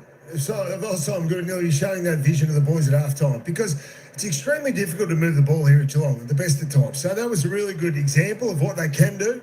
If they just show some composure, and then when it's time to go quick, but hit that short target inside 50. Well, 5 goals to 1 down, they had a choice on how they were going to handle it, and they stuck with it, the D. So we now have a contest. It's only 15 points of difference, but in that last 10 or 15 minutes, they probably were able to impose what they wanted to see before the game more often, and it challenged the Cats. And it closed up a bit. They were able to get pressure on. They got their pressure rating to 191, which was way down in the 150s. How have you seen Big Max Gawn? Okay, he's done some unmatched Gawn-like things. I don't think he's ripped it to shreds like I've seen him in the past. But Stanley tested him, pushed forward, kicked the goal.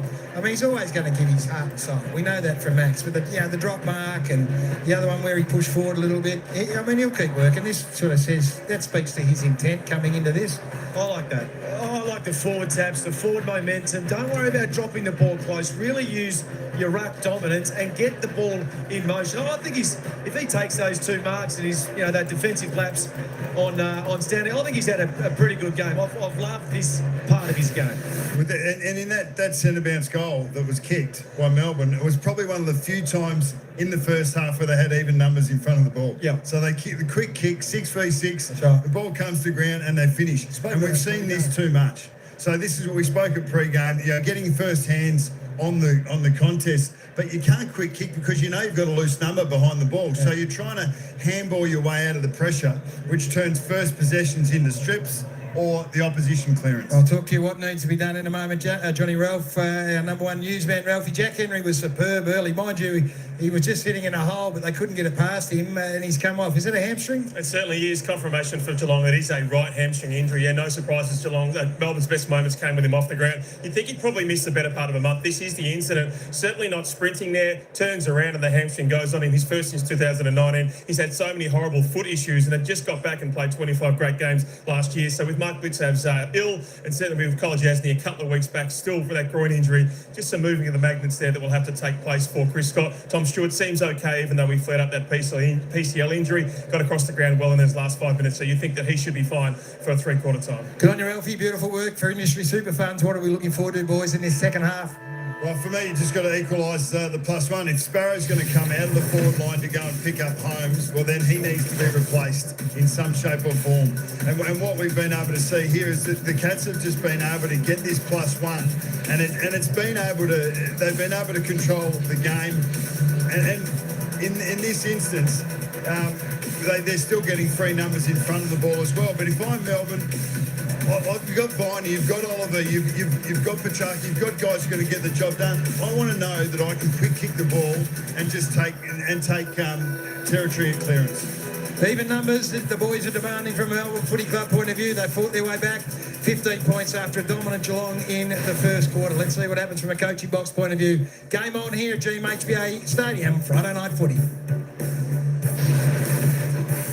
You're watching Friday Night Footy on Fox. Brought to you by Industry Super Funds. All right, folks, we'll be back in just a few minutes. The commentators for the bounce of the ball for the third quarter, second half. Let's just have a quick look at some of these team stats as we wait for them to come on back. Well, it's 27 plus to the Catters. They're going all right. They're well above average season, average of 333. A little bit low this season's average for the Cats, 333. 197, though, going rather well there. Kicks, there we go, 45 plus there. And the handballs, well, Melbourne are trying to get that link up a little bit working. I think it's just the pressure that the Catters are putting on the Ds. They're having the handball. They just can't get those kicks away. So they are plus 18 that way. If we have a look at the inside 50s, of course, the Cats have had 14 scoring shots for 27 inside. Melbourne, 23 inside for 9. Here we go. Only for the difference. Both teams getting plenty of chance there. The disposal efficiency, though, around the ground, the Cats are doing well. Look at that, 76%. That's a nice high figure there.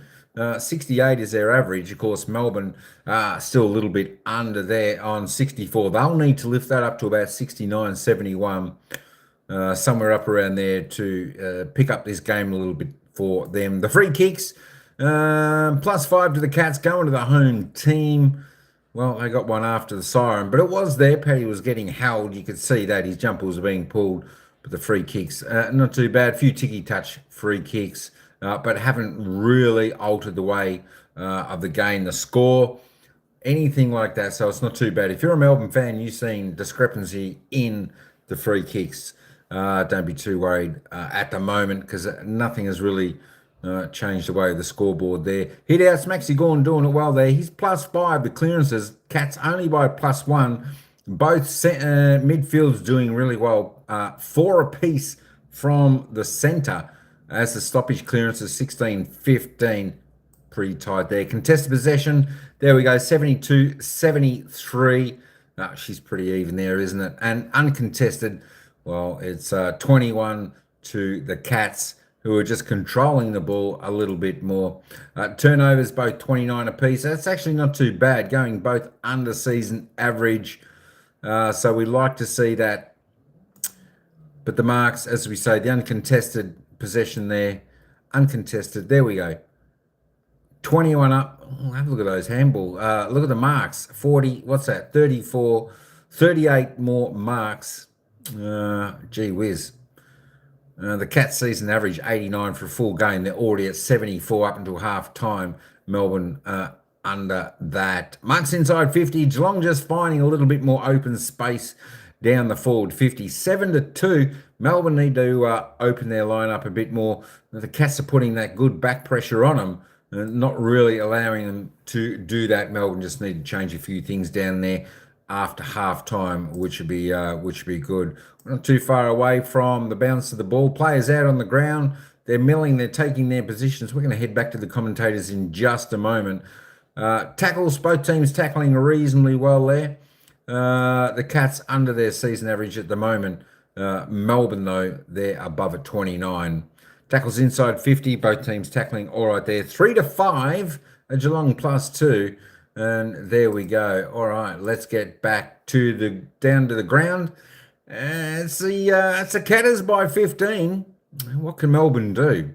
Let's find out in the third quarter. Set marks at this stage, but he did cop a knock on that leg. Is that going to impact his ability to influence the contest in the second half? And the other one we've got to give a mention to, Zach Guthrie. Gee, he's underrated. When De Koning goes into the ruck, he goes to fullback and plays in that key defensive post on a Van Rooyen and holds his own in one-on-one contests. He's one of their unsung heroes down back. Runners up in the best and fairest last year, so not underrated by his own club. There's steel in the blue eyes of Max Gawn. 3 centre clearances off his own boot in the second turn, so he's trying to get them going again here. Holmes attentive, just slips the handball back to Atkins. What a matchup that is against Viney, and the pressure told. Pickett, his 13th disposal, hasn't kicked a goal yet. De Koning's hands had to be quicker than they were, absorbed the turn of tackle with no damage done. It's a good start, good pressure in the middle. Now a chance to set up in their forward 50. It's on the fly, Pickett, from that stoppage. The ball didn't go his way. It's being done by Dangerfield. Holmes ultimately does gain some territory, just slapped politely out of the hands of Cameron by McDonald. Windsor versus Manor. And then Bowie gets the go-ahead possession. Sends it high. Stanley has best vantage point. The spoil came from Gawn into the path of Petrarca. Clever little tackle, but matched by the kick. For Oliver back through his legs. It got awkward and tough for him. Stanley to close. Had some first half. Back for Myers. 16 disposals. Forced back again, so good signs from a defensive point of view for Melbourne as they force the Cats all the way back to full back. How good for the Cats, though. These are the high half forwards that work so hard, get up the ground, just take a bit of pressure off their defence, good ball users. But you're right, Melbourne's defensive stuff's got them hemmed in here at the moment. They're going to have to go down the line, you'd think. All the key players referenced by Jace coming back involved for the Cats there. Dangerfield had the fly, Bowie taken high. So this was the +1 early in the game that just they weren't getting enough out of. So it's had a couple of really important touches. Max Holmes has got a lift for the Cats. So Tom Sparrow went to him, done a pretty good job. May's turn. Donald is around centre field. Wings has got himself in a good position, middle of the ground, but they just haven't been able to hit him. Had to be the kick, Jace, didn't it? Had to be the one. It had to come from May when he was open. May's going to have that choice again. Tom Stewart's got himself as the spare down the line. All in the hands of Henderson. Tosses it to half forward. Sparrow had a jarred clear. Pickett stayed busy underneath. Fritsch. Pickett keeps on going. Trying to receive. The angle was cut by Stanley. Threw it in. I think when you've been belted around like Melbourne have been for the last 2 weeks, on the field and off, that last 15 minutes becomes critically important. You can just see in the playing group there's a bit of confidence has come back into it. Now, There's a long way to go. This Geelong side are as good as any here at the GMHBA, but you can just see a bit of confidence come back from Melbourne. Atkins and Varney slugging it again. Oliver turned in the tackle. Gawn releases the hands. Henderson did what he could, but De Koning well deployed for the Cats and saw digit because he Pickett. So they're persisting with allowing, or both sides, to have a +1 behind the ball. If Tom Stewart's the one who starts the intercept mark, it becomes a real issue. Sullivan gently places the kick. We'll hit up Mullen. Again takes what's on offer, so it's marginal gains for the Cats. And then Zach Guthrie puts a bit of distance, puts it to Dangerfield. Petty was a step and a beat off the pace. The dominant player of the first half, leading from the front as always. Gets it deep, the deep water. Stanley, Gawn, bashes it once. Now May is going to be tackled, so release the handball cleverly to Chandler. Up along the wing, here comes O'Sullivan. Couldn't complete the mark. Van Rooyen knew where Petrarca was, and suddenly it all opens up for the Demons through the middle. They've got a 2-on-1 in the centre square. Fritsch breaks. Had Pickett short, goes longer to Sharp. Used the body to clear the space illegally. Oh, that's a bad decision. Bailey Fritsch had to use Pickett with the hand pass. They had a free out the other side, and a goal goes begging. Hard to see how he can miss Pickett running into space like that from Fritsch. Bad miss. Humphreys brings it out to Dempsey. Remotes thrown at screens from Demons fans all around the country. That last touch. Dempsey couldn't quite work out what he was trying to do. Atkins snatched it clear. Stanley's worked for him. Dangerfield's viable. Third goal on offer. He can't hit it. First score of the third term as a minor. Yeah, he gets forward. He's been getting forward. Some of his work inside Geelong's half has been absolutely outstanding, Paddy Dangerfield. It's his fourth shot for goal. Dempsey and Van Rooyen, and the free kick is going to the Cat. Sorry for Van Rooyen that he's able to take the mark, but that's cold comfort for him as the free was paid. Again, Geelong go to Dangerfield. Is it a mark or a throw in? It's a touch to a throw in. It's deemed by the umpire.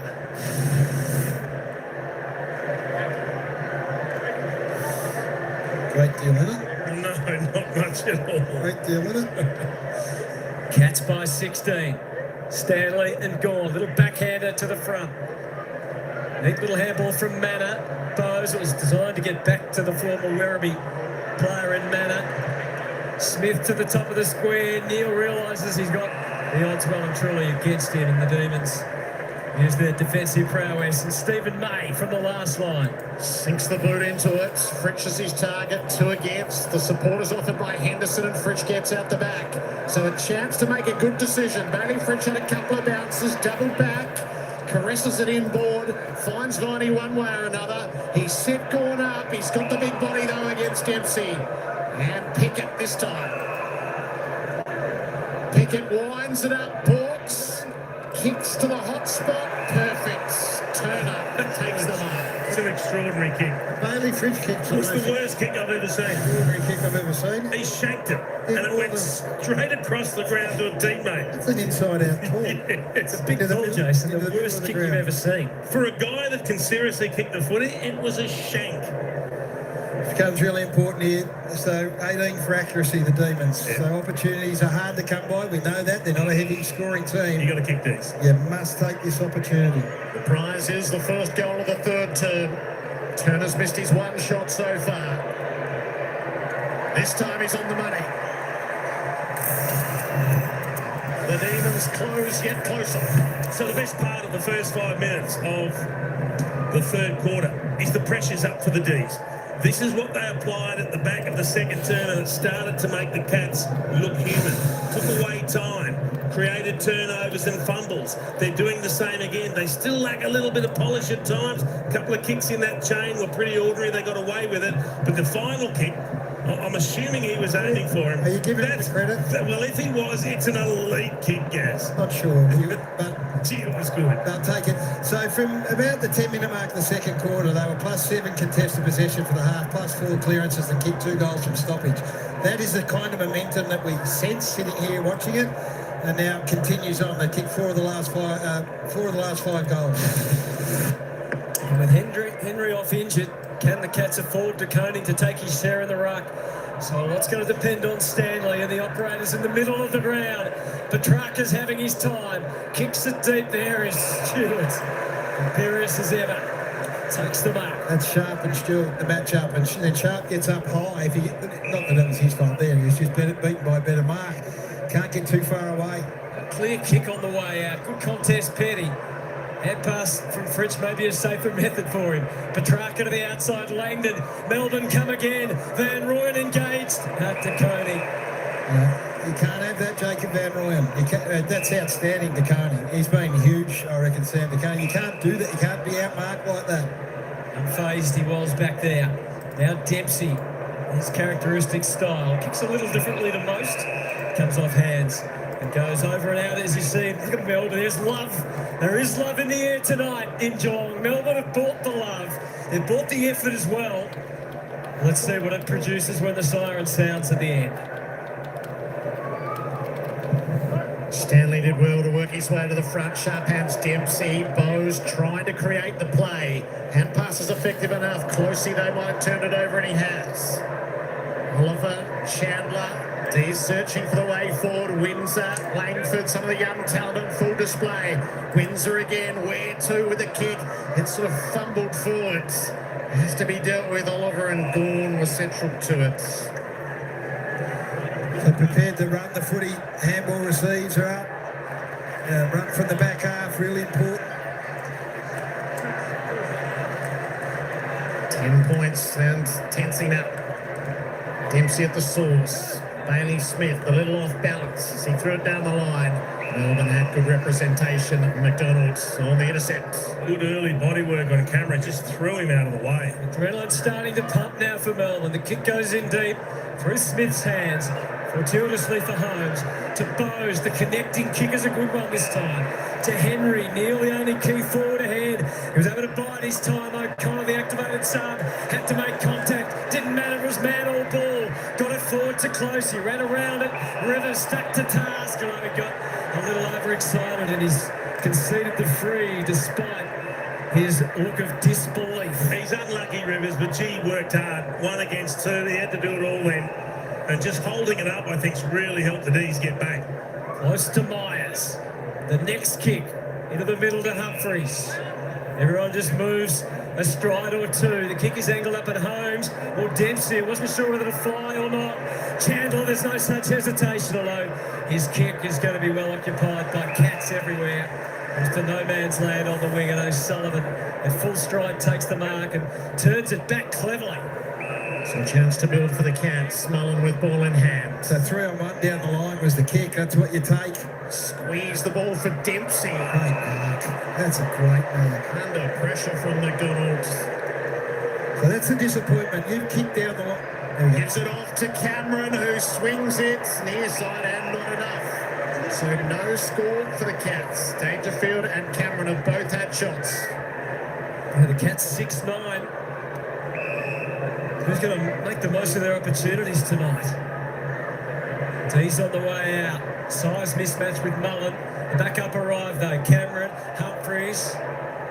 Cuffs it on quickly from Henderson. A hand pass from Manor to the outside. Dempsey had a good look at Neil. And he charges out. Took a couple down with him as the pack capsized. And now it comes to a hold on the 50, is it? Credit to both sides here, Hutto. Yeah. They are eyes on footy here, head over the ball. Sometimes Melbourne are all in at the ball, and Geelong's spread is hurting them. Just getting to the outside a bit quicker as the kicks out of bounds to the full. So the willingness to get inside and compete is one thing. But when you see Smith spread to the outside, Danger doesn't go to the outside, don't know how to. They look dangerous, Geelong. Long rope given by the umpires to where the mark was for McDonald. The switch is affected as a result. O'Connor places his body in the road and takes the mark as the Irishman. Fell out of favour in the back end of last year, but he has played every game so far this year, even though he's a late inclusion tonight. Into the pocket, and Ollie Henry has been able to take the mark. Gee, it's a good contested mark. He hasn't had a lot of it tonight, Ollie Henry. Just the 5 possessions, and that's a good contested mark. Former Pie, who's seen his brother go off injured tonight. Still a young man at 22. He's made his name as a sharpshooter, but not on this occasion. The Cats now 6'10". Hasn't been easy shots, but they've missed a fair few. Graceful mark. Kick didn't quite match. So Stephen May has had the kicking duties for much of the night. He's going to go for Max right in centre field. O'Sullivan saw it coming. Gawn had to make the spoil and then go after the tackle. It's been the big challenge, Jared. He's getting out of the defensive 50. John, so good set up across the middle of the ground. Last 3 exits have all been picked off. Stanley, lovely tap. Manner to full forward. Stengel set himself at the back. May, too good. Oh, hasn't got it. Play goes on. Penny's got to try to diffuse it. Henry did well, and Bowes pocket through.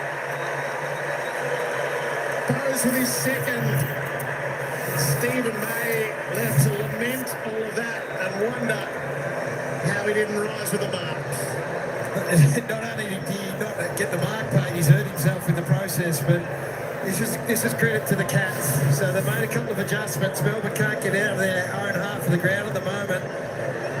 So he's landed heavily, no mark. Ball gets loose. I think it's that Dangerfield that swoops on the ground ball.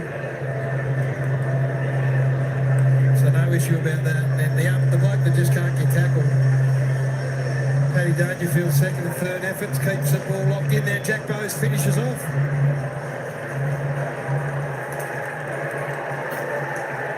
So this will test Melbourne now. So they've absorbed some heavy punches and some pressure at Geelong. But the last 5 minutes, they've kept it in their half. Melbourne deadlocked down the line, not working. Bowes now a multiple goal kicker. Goals are hard-earned tonight. We've seen that on Friday Night Football from GMHBA Stadium in Geelong. Cats re-establish a lead of just under 3 goals. Stanley, the late inclusion, beaten by Gawn that time. Manor from the heart of the ground is centre, half forward, keeping his eyes on the footy all the way. It was closey. Like this kid. Yeah, like he continues to make a terrific impression, and it's only getting better. That's one way to get in favour at the club. Kick it to the captain. Well, it's a great kick in the end after a good mark, but I'm not sure how close he got so loose on the forward side of the square. He was all on his own when that kick went forward. It drew Stephen May out of the defensive 50. He had to go and cover him, and that left a nice leading channel for Dangerfield again. It made it look very, very easy. Warning signs, Jason. Yep. Last 5 inside 50s, plus 7 contested ball this quarter. Living in Cats half. Another big kick. His 5th shot at goal for his 3rd of the night. It's officially a danger game.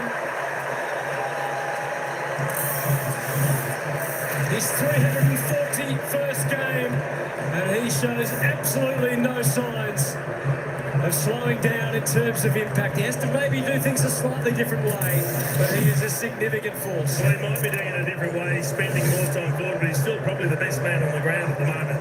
He's had 17 possessions. He's kicked 3 goals. 11 of his possessions have been contested. He's still had 3 clearances in amongst them, taking it inside 54 times. So he's doing it all, even if he's not spending as much time as he's used to or has in the past in the middle of the ground.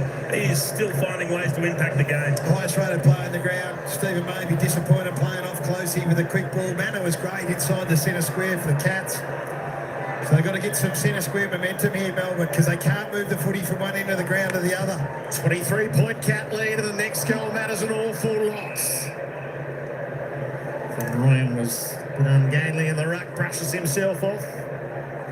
In a more orthodox way goes again. Oliver with the clearance. Petrarca's set underneath. They reach over and spoils the mates. O'Sullivan just brushed his way through the pressure. Stewart and Humphreys combine. Bailey Smith has got to go, and Gary does. O'Sullivan just composure beyond his years. He just looks like he's going to play. It's been one of those Andrew Mackie types that just plays 240, 250 games. Smith long down the line. Ollie Henry's best place. No mark. Has to be dealt with underneath. Pickett gets in and after it. Up to the Humphreys wall, the high contact from Viney.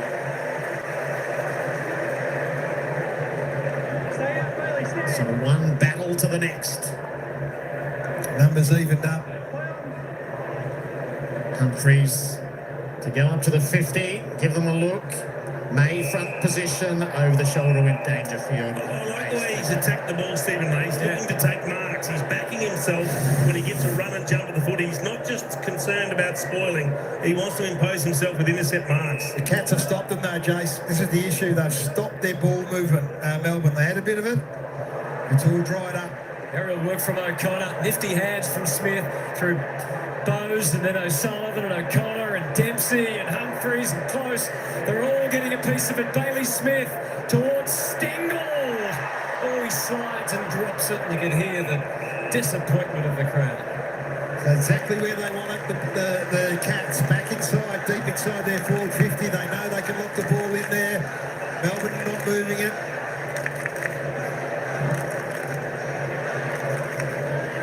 Comes such an important few minutes for the Demons. Have to dig in here. Neil slaps it back. Bowes hunting a third. There's Chandler. Dangerfield with the tackle. Awkward for Langford. Pitched by Bowes, who's got a taste for the big sticks, but he's dropped that, holding the ball. So Melbourne dig in successfully. So if you take a risk here and try and get some run, excitement, some flair. That's what Bowes has got in mind. Bowie's got in mind. He takes it up the line. Good mark taken by Turner of the pack. Trouble is, he looks up and he sees nothing. But he's got the runners in board that he hasn't used. He sets it up for Pickett. Great kick. Turns and marks and goes. Fritsch. Oh no, nothing will quite fall his way. Langdon though, the goal front is his. He simply must. And he does. Ed Langdon leads the fight back. The D's go one end to the other under challenge. Well, they had to take some risks to get it done, Gaz, but they got it there eventually. The Cats looked very well set up behind the ball, and it was a kick in the middle to Cossie Pickett. This is the one in between three Geelong players. Yes, that tells you how hard it's been to move the footy. But and then Pickett goes for a torp to try and get it over the top to Fritsch, who then jumps on the loose ball, and Langdon's able to finish. That wasn't quite perfect by any stretch, but they got the goal they needed. Yeah, that, as we said, that's been their big issue. Who kicked that ball in the centre? There we go. It's Turner, is it? So your key forward is the one that makes the most dramatic moment in the third quarter by picking off a kick. Not sure about the torp inside 450, but it worked out okay.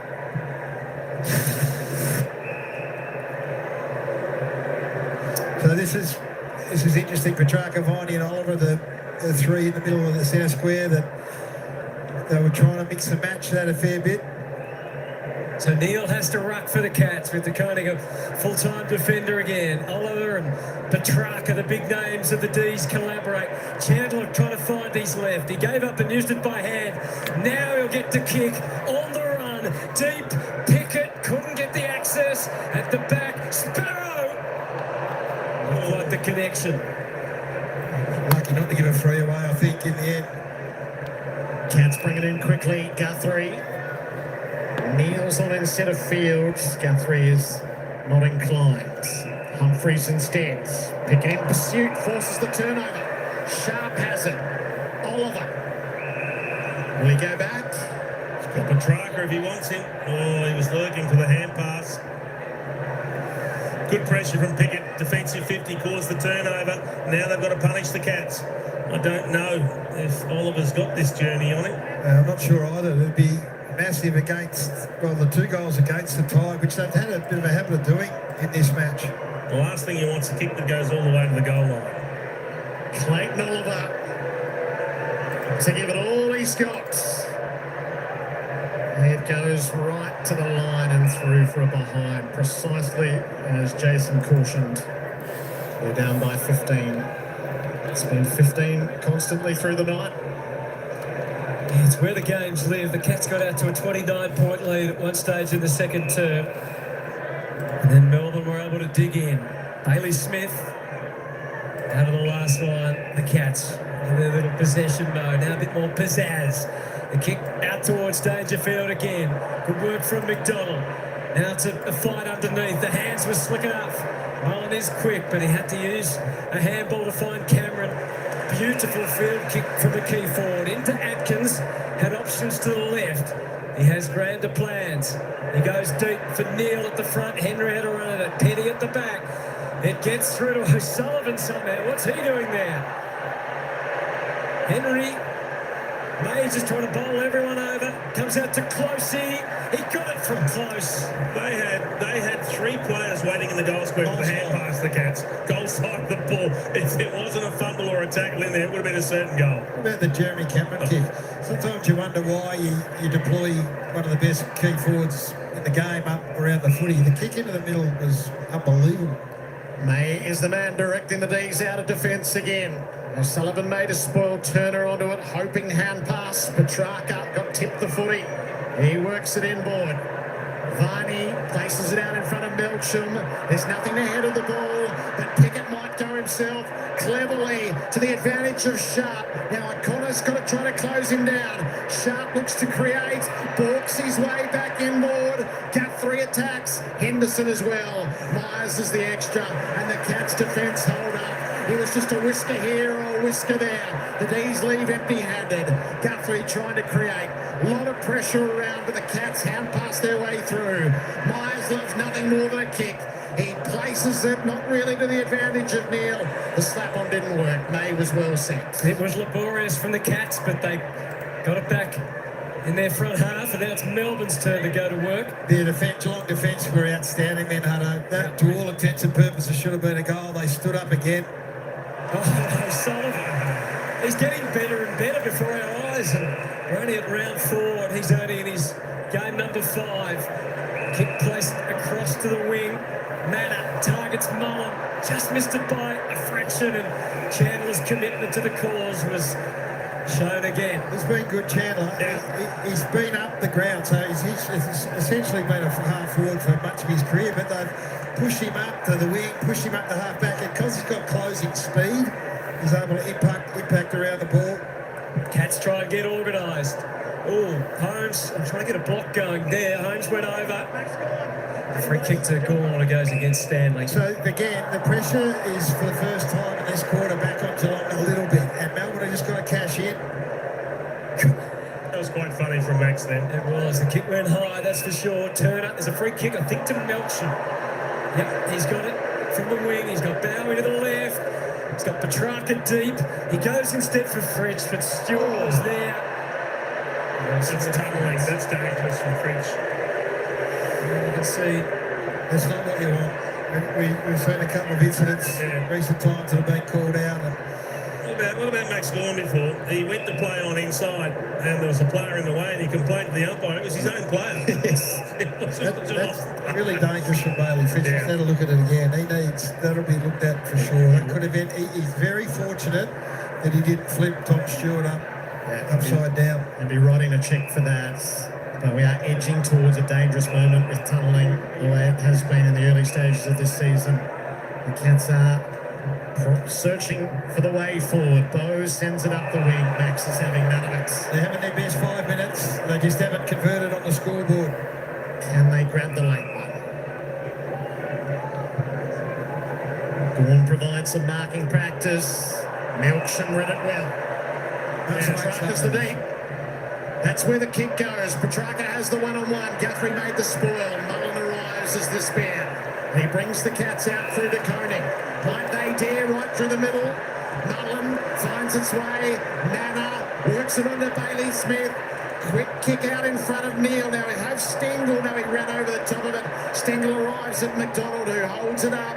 Neil's still trying desperately, but Melbourne's turn to hold up in defence and keep it neat to three-quarter time. Which is closing quickly. It's only 5 seconds away.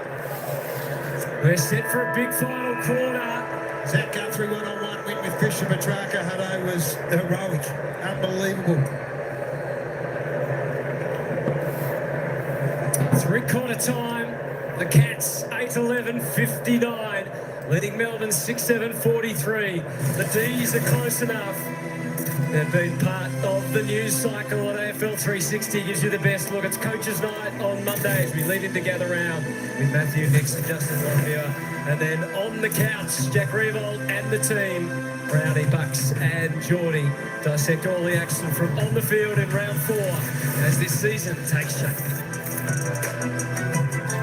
All right, folks, there we go. Three-quarter time here down at GMHBA Stadium, and that's Cats by 16 points. They're doing it easily.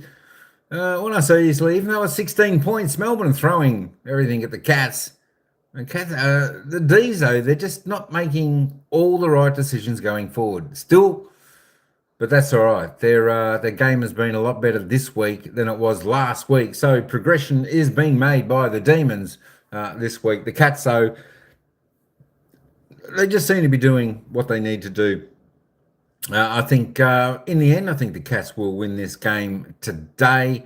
I think when the pressure comes a little bit hot from Melbourne, Geelong will step up their game a little bit and put the hammer down there for the against the Demons. But look, you just never know in football, folks. 16 points. It's only 3 kicks, 3 goals.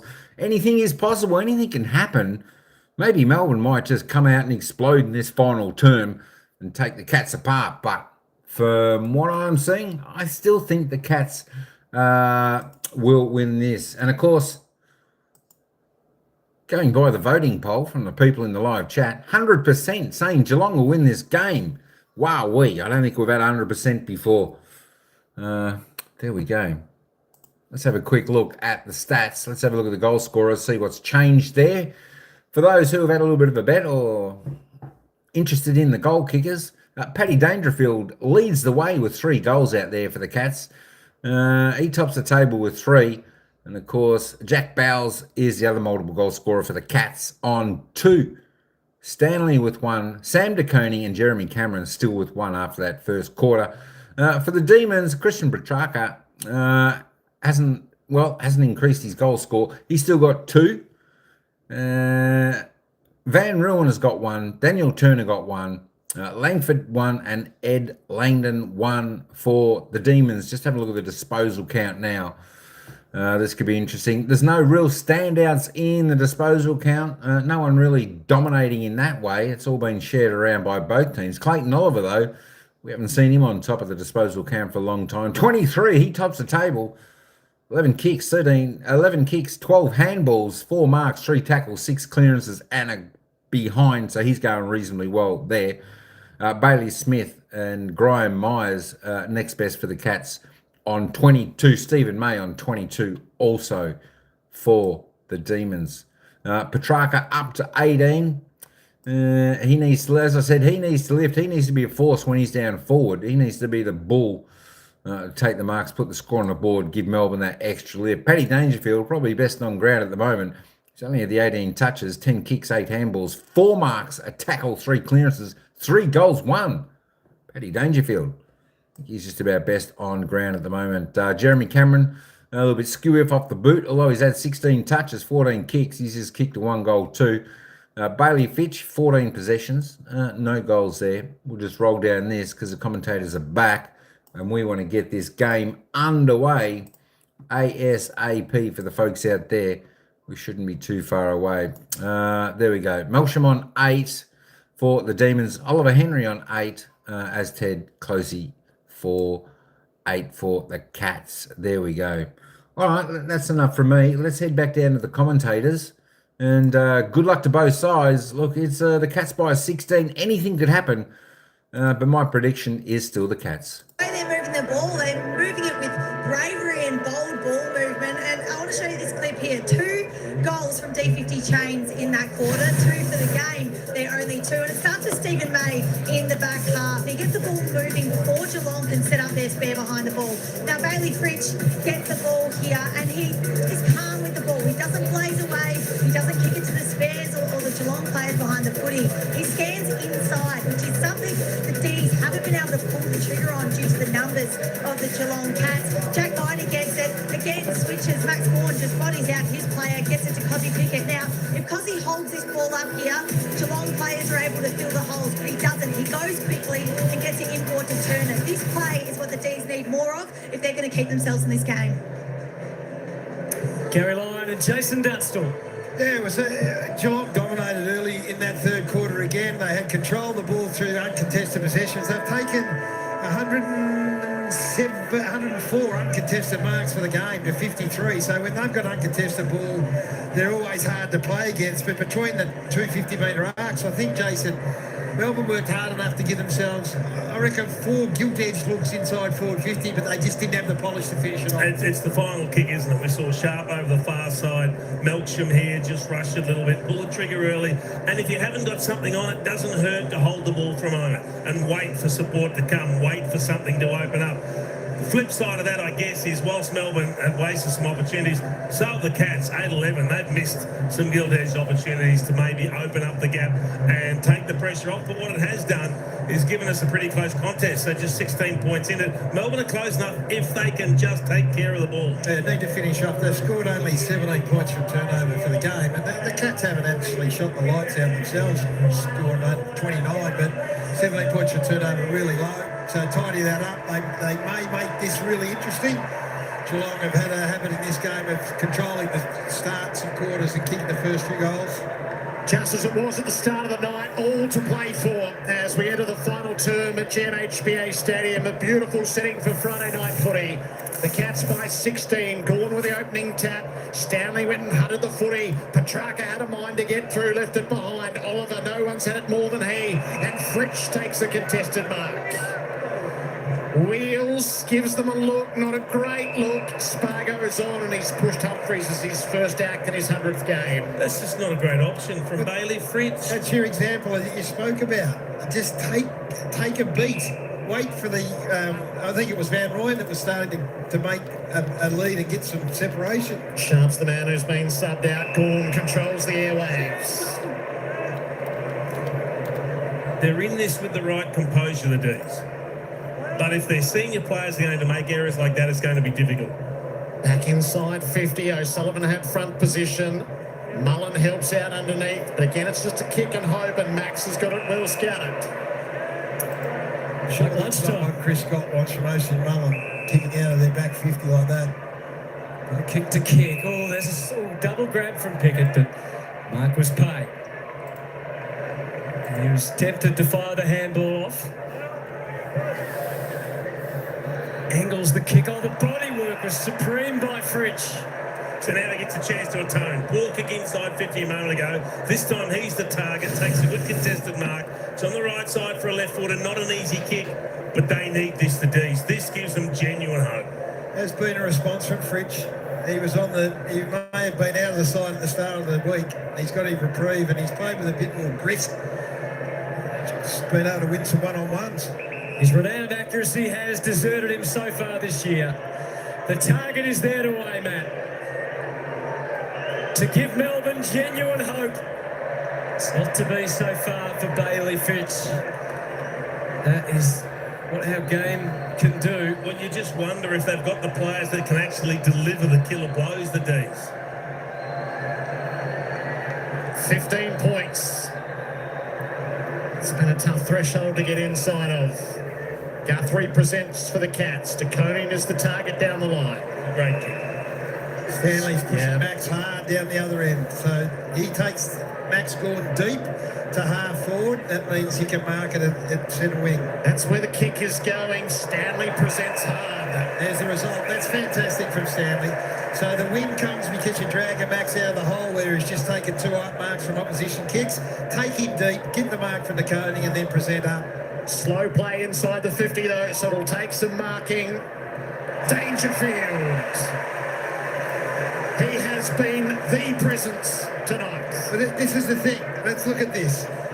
One man and one man only wanted this ball more than anyone else. And it's no surprise who it is. When you're watching the Melbourne defenders here, just have a look. So it's Tom McDonald. You'll see Stephen May come across. And Penny. So Penny, May, McDonald all stand there and feet on the ground.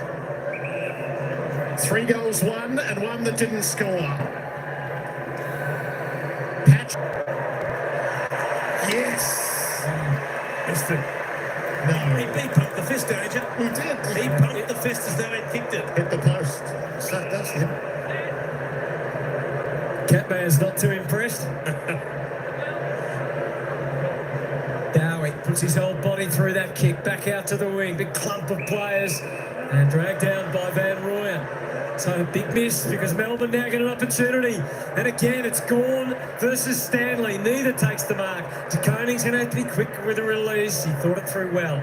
Mullen skims it low safely to the sturdy Guthrie. They'll try and own the footy again. As we've spoken about, 109 uncontested marks now. Melbourne can get them down the line. It's a win. And that's where it goes. So how big will the win be? It's a big leap from Manor. Just levitated long enough to take the mark, and he goes to Dangerfield again. The commanding presence as he's head off the instep though from Dangerfield. And McDonald was there to feast. Sawn off at half back by the Demons. Try their luck again. This time Turner prevails. Protection, Van Rooyen behind the ball. And he rolls around as Turner. Fritsch in the air, matched by Mullen. The slide from Van Rooyen into touch. And what will the umpire say there? Yeah, he knocked the ball out. He just put it over the line. He needed to keep his feet. And he gets up now. He's having trouble keeping his feet. As the Counts kick it around on the last line. O'Connor has targets on the way out. O'Sullivan. If he was a stop, Jared, Soaring, Gaz. your huge wage on him.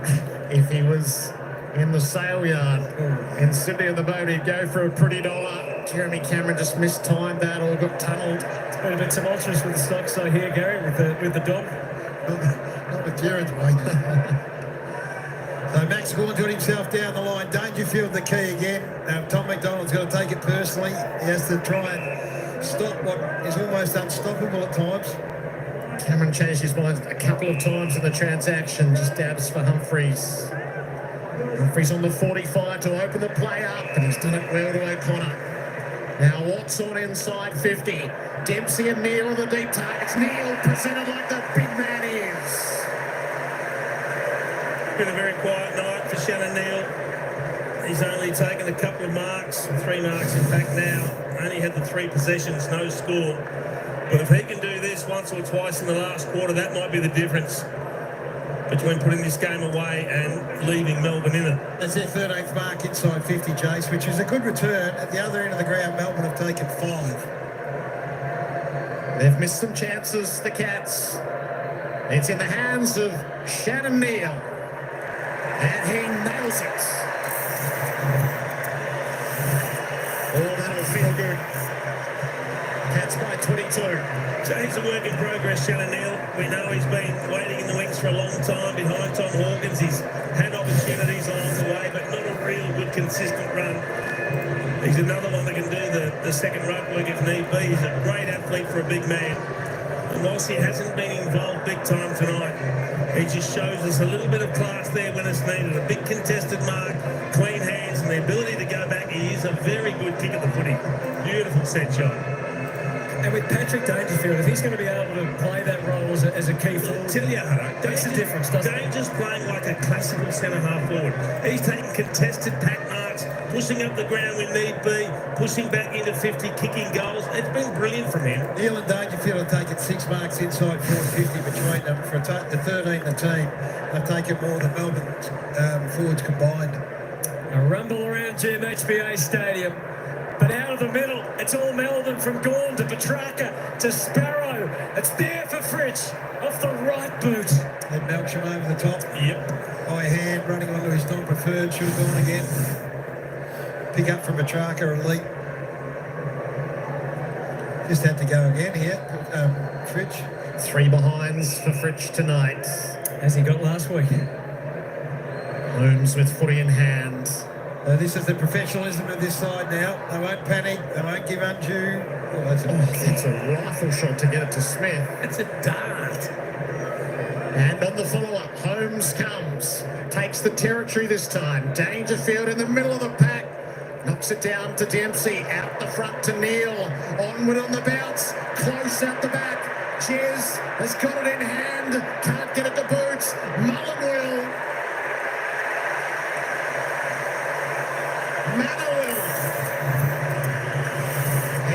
force his way around goal. The Cats are out by 27. Well, when the ball's heading in their direction, they run so hard. There's always loose players ahead of the ball. Close gets ahead of it, he's over the back. Then there's numbers. Cameron, his opponent gets drawn up to the contest, so he's back. And in the end, it's a 3-on-1 effectively. It's just a matter of who can get the time to have a nice set shot. And he probably could have been excused for having a snap. Cameron on his left boot. But he does the team thing unselfishly. He knows he's under the pump, gives the hand pass, and Manor off one step. An easy little screw around the corner. There was a wave. There was a wave of runners coming down the ground there. In the end, I think Jeremy Cameron was thinking, I'm having this on my left boot. Didn't realise that Windsor could close him down as quick. He had no choice. This fella was just a reluctant hand. Very, very reluctant. He was winding himself up, so Demons need to respond, but Smith gets Geelong to half forward, Closey, and Henry, they've got a taste for it now. It's a well-placed ball. Well done, Bowie. In the right time to spoil. Langdon trying to leg it out of there. Salem with a crisp kick to Petrarca. Suddenly it all opens up for Melbourne. They bound forward, Van Rooyen getting up the ground tonight. Then goes the kick to Melksham. Crash and bash. Play on was the call. And the Cats are able to escape. O'Connor. O'Sullivan defended two forwards there. He waited until the ball was in air, then left and was able to get the spoil. Myers lofts it up to him. And here is O'Sullivan. Again, though, if it was a better kick with more penetration, Melksham takes an uncontested mark inside 50. Yeah, again, we're seeing a really stark difference between two teams going forward. The Closey, is Closey? Yep, Closey. His capacity to find a target with ball in hand is just typical of what Geelong produce.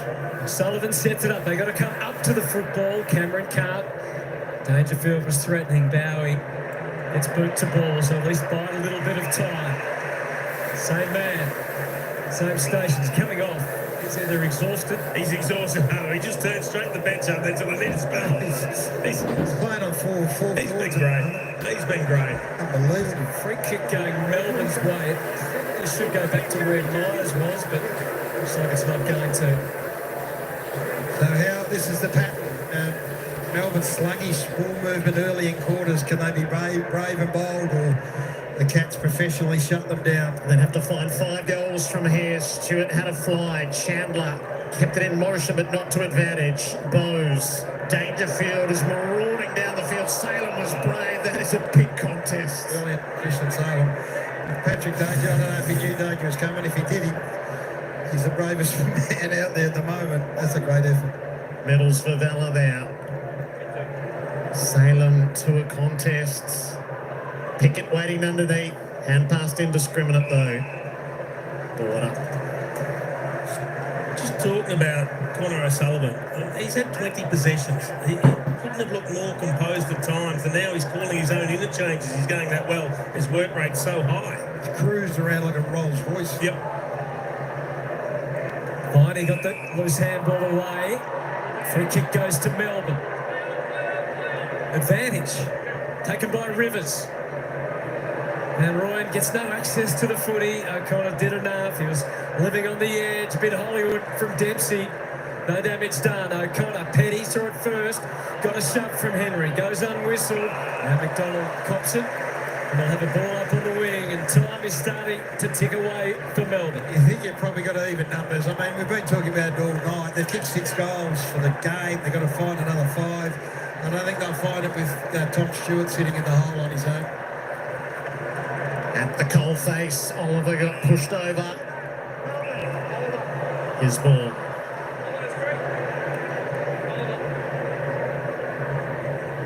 So just the slow play in the skirmish gives everyone a chance to set up.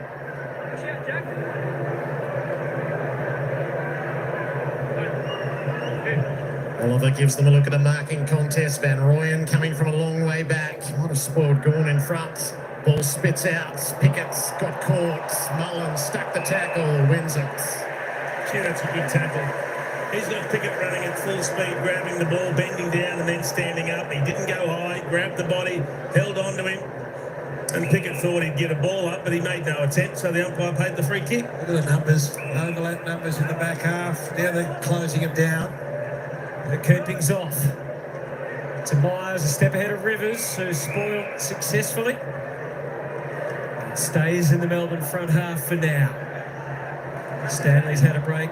He's getting ready to head back out there for the Cats. And Patrick Dangerfield's turn for some respite. 44 inside 50s, Geelong, 22 scoring shots. Melbourne have been inside 45 times for 15. Ball against Neil. Oliver's handball to a stunned Windsor, who was trapped and now penalised. Bowes, who brings quite a bit of the defensive element and the hard running in this Geelong midfield. Can be wing, can be half back, can play in the middle. Back to Guthrie. Set up kick for O'Connor. He'll start to fancy himself as a flyer. To Koning on tired legs. Off the instep to Mullen. The careful kick, but all it did was suit Stephen May perfectly. And the big number one takes the mark for Melbourne. 5 intercept marks he's taken Stephen May tonight. They buff it away for the ball on the wing. Vining's turned it over. Humphreys. Look at them. Four Geelong plus or spares behind the ball, including Jeremy, who just wandered down to say, I'll take things from here, boys. They've got control of things again, haven't they? They're controlling the tempo of the game. Taking possession, time off the clock when they get the opportunity. 25 uncontested marks this quarter, Jace, to 8. We've still got 8.5 minutes to go. O'Connor breaks away. Making it up on the fly. Close on the 45. Yes, that really wasn't on. Ran into a dead end. Bailey Smith works it out. Now Atkins fancies Stengel. See, even that kick there. Tommy Atkins looks in the middle. There's a couple of players calling for it. He weighs that up. He says low percentage. Sees Stengel coming at it, albeit in the pocket, but he goes, that's an easy target to hit. I'll do it. Takes time off the clock. We get another shot for goal. They just make smart decisions. First look at the scoreboard tonight for Tyson Stengel. It'll be a game-high lead if he can post the goal. Stengel looks to thread that angle. Beautiful. Beautiful. The Cats have made their break in the last term. Stengel's in on the axe. And the margin's 33 points. He's another one that's been really quiet. Just 5 possessions, gets his first goal, Tyson Stengel. But they've got so many dangerous players. They're always working in the space. If one doesn't get used, another does. I just like the composure of Tom Atkins when he gets the ball. Umpire's generous with the time he gave Jeremy Cameron to get rid of it. But then Atkins gets it. He's got players calling. He looks at it and says, no, I'll take the easy one. It's Tyson Stengel, and he kicks the goal. So the scoreboard has opened up probably to the margin that the numbers would reflect. They've had 81 more touches, they've had 71 more uncontested possessions, and they've had 71 more uncontested marks. Now, a lot of that is set up by the way the opposition's set up, but then you're giving a style of game to a team that are so proficient with ball in hand, and they've been able now to split this wide open. Gone again. Tries to do it off his own hand. Atkins, though, to Holmes. Hasn't been an easy night for Max. Sky ball to half forward. Dempsey and Chandler had their own little middle battle. Dempsey prevailed there. Had to handball back, and that was an awkward kick from Jeremy Cameron, which came with an apology. As it went straight to McDonald, who stabbed one to Oliver, and they try and generate their own run. Windsor plays his part in that. Scouts Henderson well have an obvious option inside 50, but it doesn't get to Turner on the full. Instead, the degree of difficulty far higher to Coney, almost stopped him in his tracks. Just takes out a kick.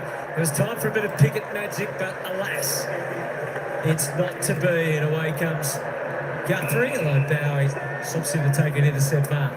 Once again, unfortunately, it was symptomatic of Melbourne's night. A free target inside 50 and they can't hit it.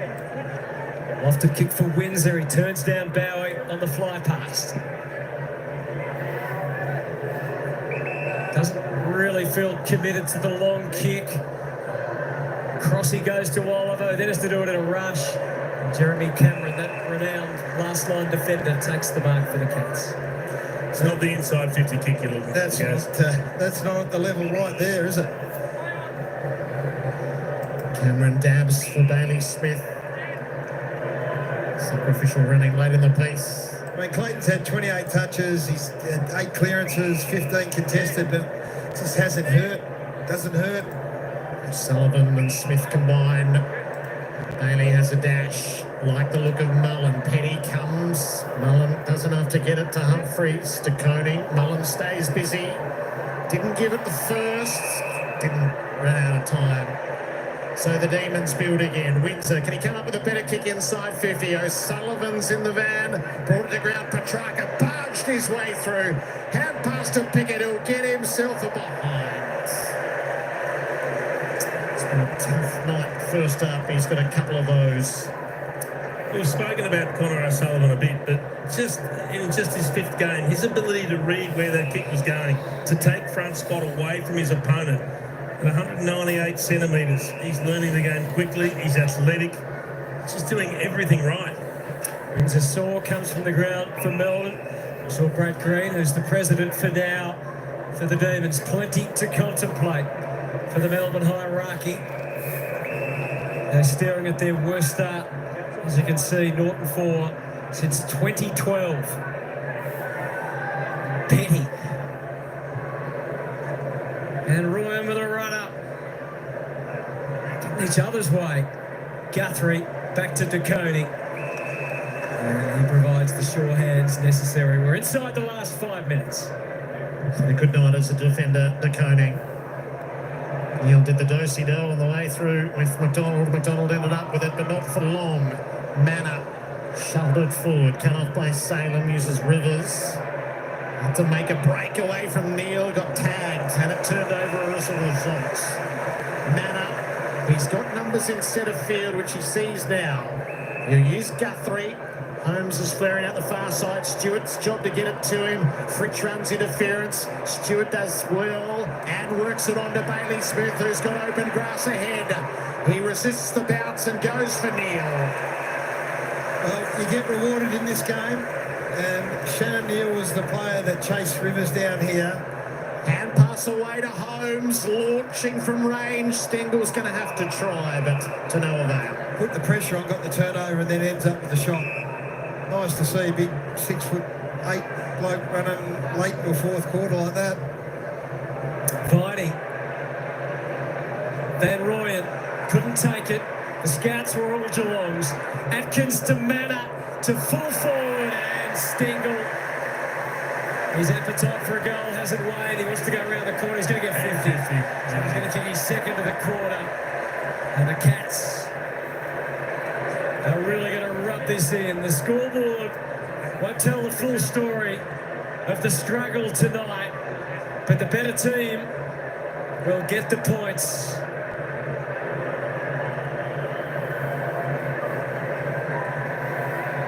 Tyson Stengel won't get any easier shots than that. He has 2, the Cats have 12. And the 2nd win for the season for Geelong is only 2 minutes and 57 seconds away. We've got a record, Hutto. We've got a record, 143 uncontested marks. Highest ever for a Geelong team. It was set up early in the game, the way it was played.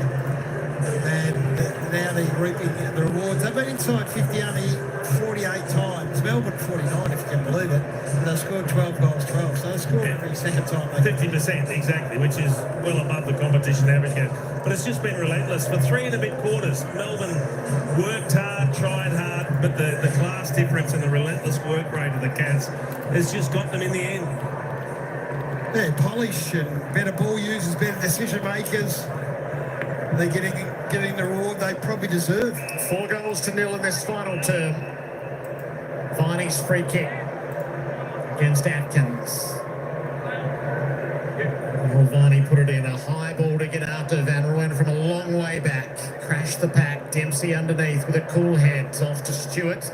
Will find Holmes. No, yes, he does. Pickett went across the front. Holmes kept it in his sights, but he can't keep it in the field of play.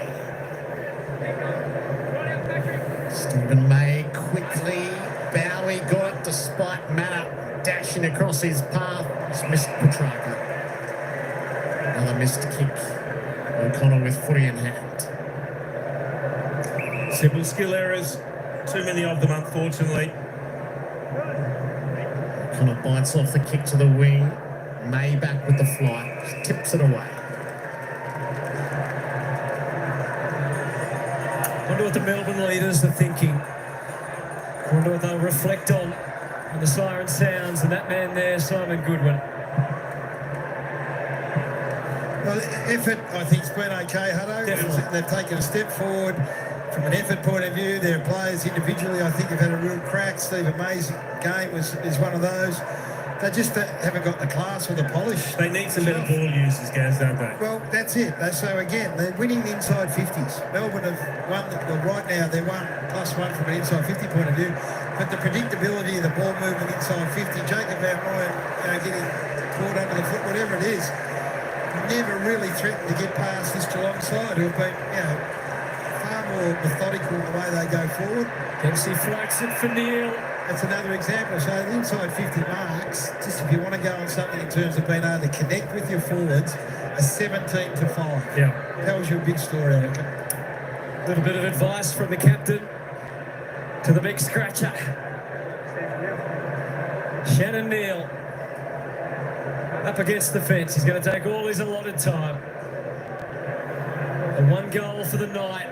Just has to play his role, make the contest. But every key forward, it was so close. Do they call him Scratcher Hunter? They do, yes.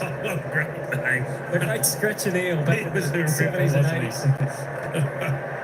About to hit the final minute of the affair. 39-point margin. Rivers. May kept on coming. Where is that kick going?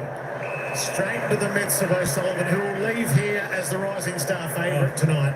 100%. Everything he does, super impressive. They just keep finding him, the Cats. Guthrie's worked his way through the ranks to be a top liner for them. Mullen from far afield.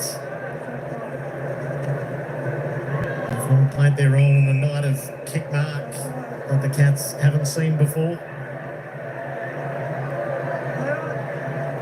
So unhurried, O'Connor to a contest on the outer side. Dempsey rises.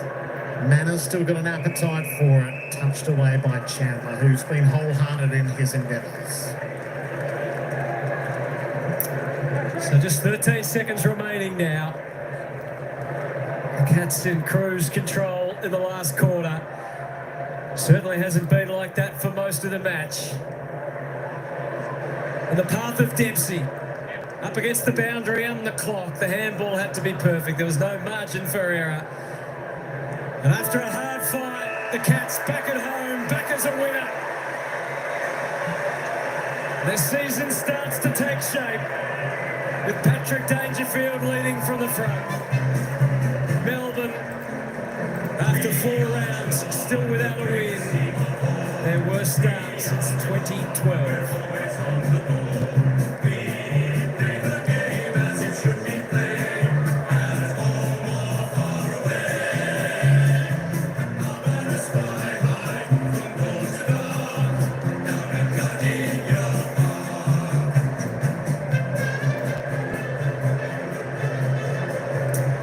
Performance from Melbourne, Jason, but look at the scoreline in the end. And that's the problem. And it's funny how there are some similarities between what the D's are going through and what the Blues are going through at the moment. And the effort can be good, but they lack a little bit of class. They lack that ability to impact the scoreboard. Not enough good decision makers or ball users going forward. The method going inside 50, not great. For 3 and a bit quarters, they were really, really good tonight. And they were, led beautifully. I thought Stephen May played a tremendous game. Petrarch, particularly his first half, was exceptional. Kicked a couple of goals. Oliver racked up possessions, but not a huge impact on the game. But they just, when they had opportunities to land a punch, it was an air sweep. Goalless in the last quarter of the D's as we get down to Ruthie with Tom Stewart. Tom, congratulations. Welcome back as well. You must be so happy to just get the win. Yeah, absolutely. It was a grind there for probably 2.5, 3 quarters, but we broke the game open late. We knew that they were sort of going to play that game style, and there was momentum swings that we're really happy to wrestle back, so good to get the win. How is the knee? I was saw a little incident maybe in the second quarter, looked a little bit properly. How's it feeling now? Yeah, not too bad. It is what it is. Just going to have to get through it. A lot of players play through things throughout the year, so this is one of those things. We're just going to have to suck it up and get after it. How close to 100% do you think you are? 99.9. Perfect. That's what we're asking. Now, I just want to talk about Connor O'Sullivan. I mean, it's the best game of his very short career so far, but what have you seen of this youngster over the pre-season? We've heard he was the big performer across the pre-season, but we're just seeing him go from strength to strength. Yeah, absolutely. It reminds me of Blitz when he was younger. His athleticism and his just appetite to get to work. He just wants to come in every day and try and get better, which, as a young player, that's all you can ask. He's got some special attributes and he's a good North East boy, so we love that. And your skipper, Paddy Dangerfield, pretty incredible today. Oh, he's amazing. Long in the tooth, he's getting old, but yeah, he was awesome. Big moments, particularly in that first half. He just stands up, continues to do it, so live in awe of the man. Must be nice to have the flexibility and the depth through the midfield now that you're able to throw him forward and just let him get the job done up there. Yeah, absolutely. That's where the game's won or lost, and put a lot of trust in a number of boys. I thought Bosey and Bailey early and, Axe's job around the ball was really influential as well. So I'm really proud of the win and, rest up and go for Adelaide. Tom, well done. Go enjoy it. Thanks, Jimmy.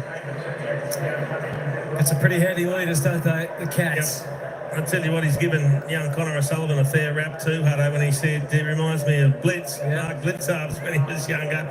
Boy, is that a rap. They've just got winners all over the ground.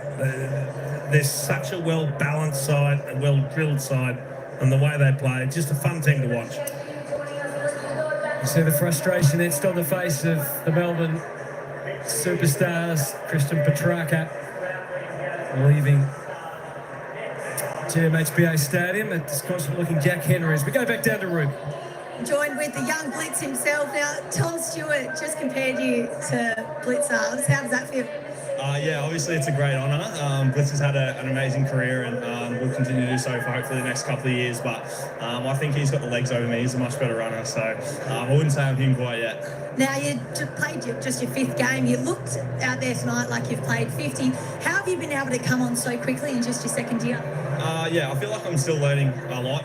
It's I couldn't do it without the support of the older boys. They really support us and encourage us to play to our strengths. So sort of without them and their encouragement and continuous communication, we wouldn't be able to do it. Who have been those key people within the club that you've lent on to really get your growth? Yeah, I feel like beginning as a key defender, a lot of it's come from Jake Kolodashny, Tom Stewart, Blitz, Jack Henry, all those sorts of names. So it's also been an honour to work with Lawson, coming through the draft class with him. So to lean on all those guys for all their strengths and that sort of stuff is obviously an amazing thing to have as a resource. You head to Adelaide Oval, gather around Thursday night against the Coast. Pretty big stage to play on. Have you played on the Adelaide Oval? I'm yet to play on the Adelaide Oval, and obviously against Adelaide would be a cracking game, so I'm super excited. Go well. We love watching you play. Well done. Thank you very much. Appreciate it. Thank you. Pick 11 from Albury Junior Footy Club and through the Murray Bush Rangers. What a selection he looks to be for the Cats. Connor O'Sullivan. What an adventure he's having. He's off to Adelaide with the rest of the footy world next week, and he looks to be a mainstay of this defence. He's going to have some work to do down there with Jack Henry's injury. Obviously, Blitzarves primarily a defender these days, but a little bit of reshuffling. But they slot in so well. You look at the defenders tonight. Zach Guthrie had 30 possessions. O'Sullivan had 23. Humphreys had 23. Tom Stewart had a number as well. They defend well, but they then rebound. They control the flow of the ball. They're just such a quality team all over. And they're going to be hard to stop. I know they dropped one that we probably didn't expect against the Saints, Hutto, but they're a team that can get on a roll. Well, what a match that is going to be. One of the feature matches of Gather Round. And they take on the Adelaide Crows, who could be unbeaten. It's the complete opposite for Simon Goodwin, who leaves the arena after crossing over from the opposition coach's box on the outer side of the ground. Still without a win in season 2025. The Cats have been sharing the joy with their supporters to all points of GMHBA Stadium. A huge crowd, a big celebration tonight. 100 years celebration with Ford. And they've done justice to that with a big victory. Bailey Smith, pin-up boy that he is now. Been a good pick-up, hasn't he? Just slotted in beautifully again. Gives some great run. Chris Scott's been really keen to add some runs, some outside speed to this squad, and they've got a number of players now. They're a quick team. They weren't a few years back, but they are now. Yeah, they can run, can't they? Cover some territory, get back with pace. Reece Stanley, the late inclusion tonight at the duel out with Max Gorn. So the Cats are taking their time as they work towards the rooms. It's, I imagine, the best minutes of the week after a victory, Jason. It is. All the hard work that you've done pays off, and then you get to enjoy it, you get to recover, and then you start thinking about the coming week. But they're just getting momentum going again. After a slow start, 1 and 2, they get back to square the ledger, and now they look to build on it. And as I said, this is a team that once they get in the groove, they can string 5, 6, 7 wins in a row pretty comfortably. And Paddy Dangerfield covering up the scars of last week. Maybe there was some superpowers in all of that. If he plays like this every week, Hutto, he'll be the All-Australian centre-half forward. That's saying something. Yeah. That's how he played tonight. Contested marks, roaming the ground up and back and kicking goals. So down they head after what ended up being a comprehensive victory over Melbourne. Final margin 39 points. It's an exhausting performance last week against Brisbane in difficult conditions on the road after that hiccup against the Saints. So they needed to win tonight. A good element of relief about it all, but plenty to analyse for our experts shortly. But for now, let's join with the Cats as they get to sing the song after a big win over Melbourne.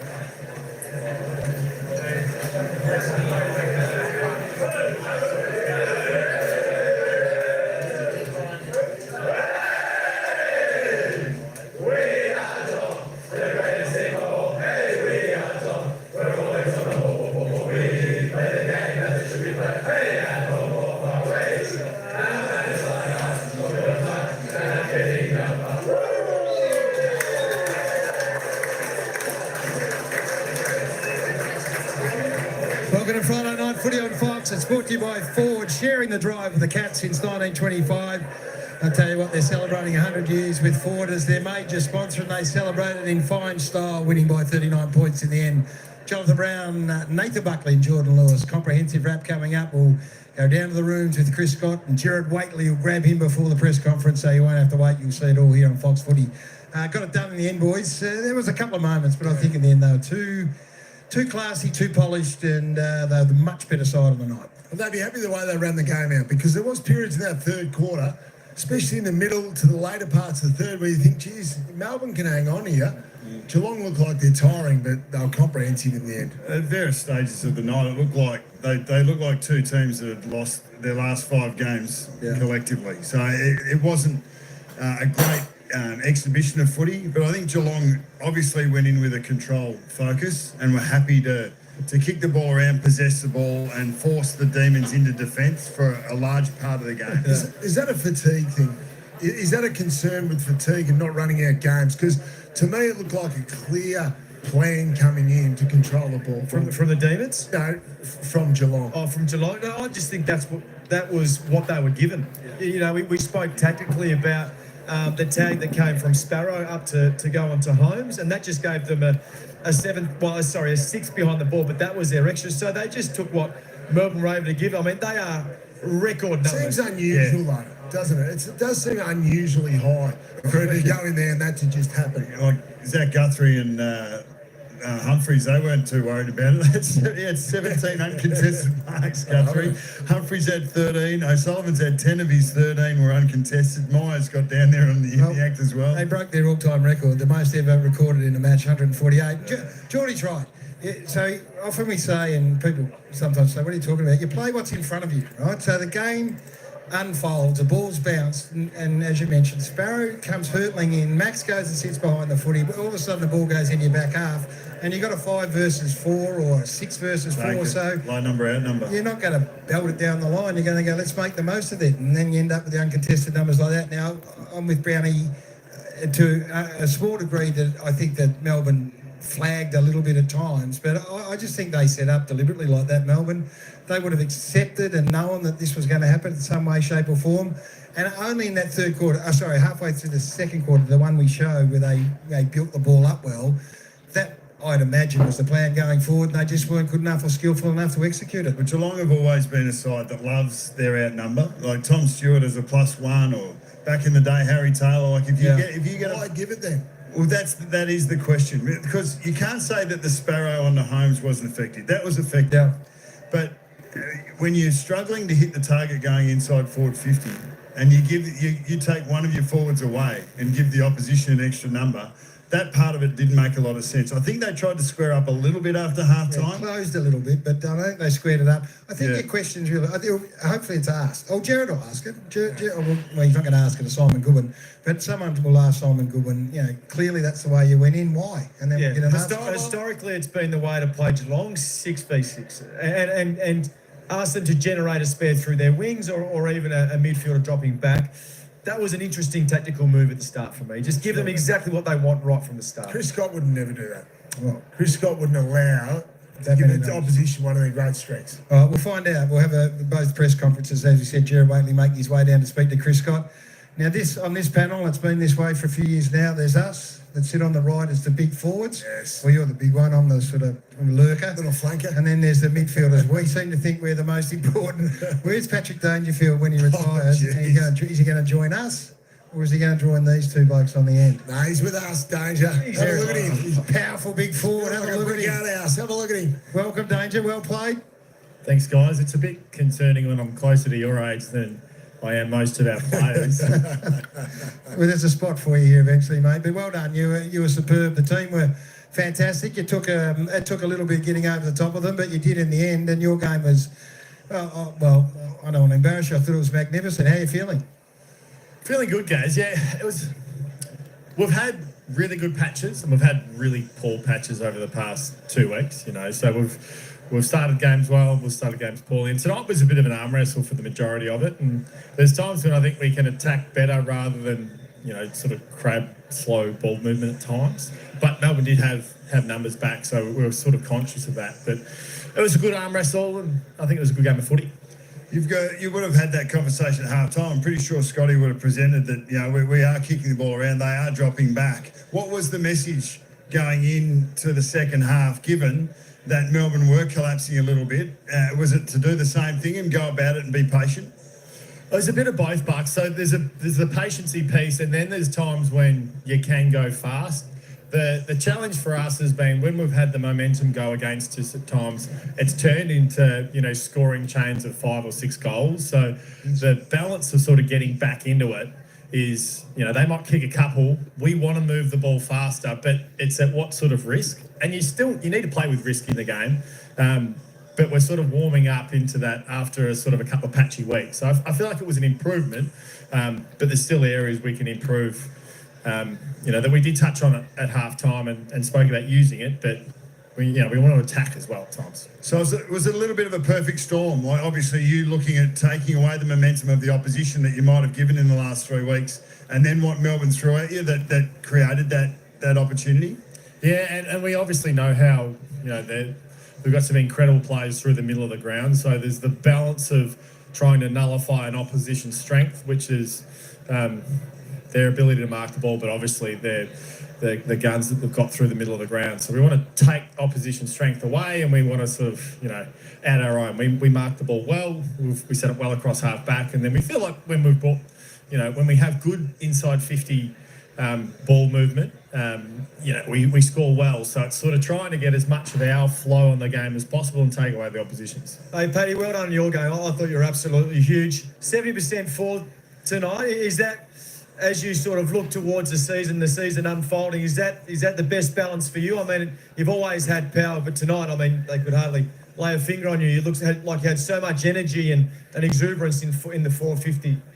Thanks, Lucius. I'm pretty fortunate, to be honest. I've got a good role. I get to do CVs and then drift forward. So I think it's what most players would like to do. But I think it all starts from starting points for me. So I want to make sure I'm in and around the contest, but the same when forward, like close enough to impact. because I can sometimes drift, I think, like most players, and get caught watching. So the challenge for me internally is like, can you keep putting yourself in positions to impact? And then your sort of instincts take over once you put yourself in that position. Danger, just give us an insight into how late you knew about Mark Blitzarves, because Chris Scott still looked like he had no idea what was going on 40 minutes out. Now, he's a master of disguise, Scotty, so how early did you know? Well, I never know what our team is, Brownie, to be honest. There's times when I'm running out and I'm like, oh, didn't think you were playing. But yeah, when I got to the ground, I thought it was still live, and then Reece comes up and said, where do you want it? I'm like, oh, out the front would be nice. A couple out the front. I'd love to kick a couple of centre-bounce goals tonight. And then from then on, it was obviously Mark was out and Reece was in, and I thought DK was fantastic tonight. He played really well across half-back, and you can see the nucleus of what he's going to be. The Cats' defence over a really long period of time with Big Sully down there and DK. Yeah, he was good, Sully. He was fantastic, Sullivan, wasn't he? He's really coming along nicely. Yeah, big Aubrey boy. He's got an incredible motor. That was what, when we picked him, there was a bit of, where is the next Mark Blitzarves? He's such an incredible play for us, Mark. And they're unicorns. And we sort of see a little bit in Sully with what Blitz does and would like Sully to do. He's got, a great engine, can play multiple positions. It's 199, like he's a monster. And he's only at the start of his career. The big fella behind you, he just looks like he's warming into the game nicely. He does, and he's only 22, Shannon, so he's only going to get better. The big fellas generally take a little bit longer, but he's really launching into the contest. He obviously tweaked his ankle last week, so for him to get back up and compete down there against some good defenders was really pleasing tonight. And kicked a really vital goal, I think, in that last quarter when the game, with how it's played now, momentum can shift really quickly and scores, can get put on fast. So I felt like that was a really important goal that he kicked. What are we going after tomorrow? Danger, some flathead, a bit of snapper maybe, a couple of whiting. Good whiting at the moment, Gaz. I'm nice. glad you asked. Yeah. They're fishing well. You want that dirty water though, because it spits up all the crustaceans in the sand, and that's when you want to be hitting it. You get your own pippies, or what sort of bait are you using? I spent too much time in South Australia. I still call them cockles. Might head down to Goolwa this week actually, with Gather Round coming up. Any chance of sending some tuna uptown? Yeah, the tuna's still biting? I do owe you, Lucius. So thank you. I'll get the freezer stock. Probably not tuna just yet, but I'll get you some whiting. Well, you've earned a day out on the water. Well done. You played magnificently tonight, and the Cats were very, very good winners. So enjoy the evening. We'll see you over in Adelaide. Thanks, boys. Thanks for having me. Patrick Dangerfield is our KFC MVP, as voted by us. I don't think there's too many arguments there. We'll have a look and highlight some other players, but he's explosive for his He age. hasn't lost half a yard, a quarter of a yard. No. He's as powerful as ever. And this kick hasn't always been his strongest suit. It's as good a kick as I've seen. I reckon he found, and we speak about the high half forwards for Geelong and getting in behind the defence and finding space inside that forward 50. I reckon he's right in terms of the centre bounce stuff and then being able to drift forward. I think he found himself forward inside the forward 50 without an opponent a lot of the time. So the clever way in which he was able to transition. Well, Richmond set that up with Dusty Martin, didn't they, for their great run and getting +1 forward to the ball, which was obviously something that you've seen. We saw Petrarca do and played a very good game tonight, and then Dangerfield. They were the two most impactful players on the game, even though they didn't have to have high possessions to do so. I've seen 3 out of his 4 games this year, and he looks as healthy and as powerful as he's ever been. So clearly he's well rested over the off-season. He's had a great pre-season. So if they can keep him healthy throughout the year, it's going to be ominous. Yeah, he doesn't have to play every game. I imagine they'll rest him at times. The 2 big bulls were going at it. The match rankings there have got Christian Petrarca in front. I think Patrick was more effective, but that's 4 games back now for Petrarca. His first game was outstanding. The next 2 were okay. I thought Petrarca was good tonight. Yeah, no, I think he played really well. I thought Danger had more of an impact, but that tells you the role these two play is nearly a distinctive role that every team needs now. That midfield ball that can win clearances, but then shoots forward and becomes a mismatch for a high back when they're worked back towards forward 50. And Petrarca was up and about. We had a look at his ground ball in forward in the forward 50 and what it looked like in 21, 22, 20. He was back there, especially in the first half. He was able to get forward of the ball, looked dangerous on the lead, finished really well, and was on loose pills like this to be able to, and that is like, you want to see that surge out of stoppage and then get involved in the next contest, and he was looking as dangerous as he does in his best footy, especially in the first half. He probably didn't do as many centre bounce either with Cozzy Pickett coming back into the side, so that balance will be good. Just the efficiencies of the two teams. In the end, it separates good sides from poor sides. And well, Melbourne are a poor side at the moment. They're sitting in the bottom three of the ladder, but these sorts of numbers here tell you why.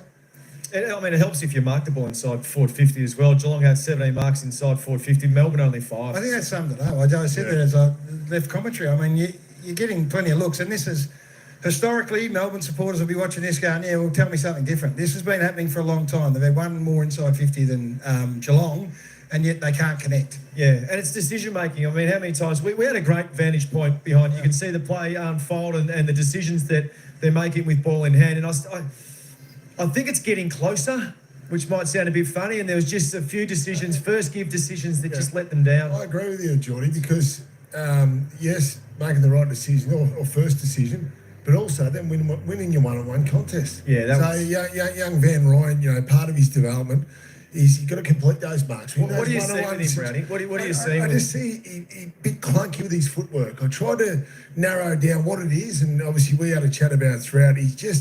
He needs to do more with his footwork. He stumbles, absolutely. It was the number one thing I did outside of your chemistry with your midfielders. Just extrapolate on that a bit for So one, his ability to turn and be able to U-turn and get behind the defender is not great. And hit so back up to the ball carrier. I think that's right. He has to put that into his game. And I also like your craft in the phone box. What's your craft like in the phone box? So in that tight situation where it's just you and your direct opponent, and your ability to use your feet to get in the right spot and protect the drop zone is not there. So he's turning balls where he's got a 60-40 advantage, he's turning them into a 50-50 contest.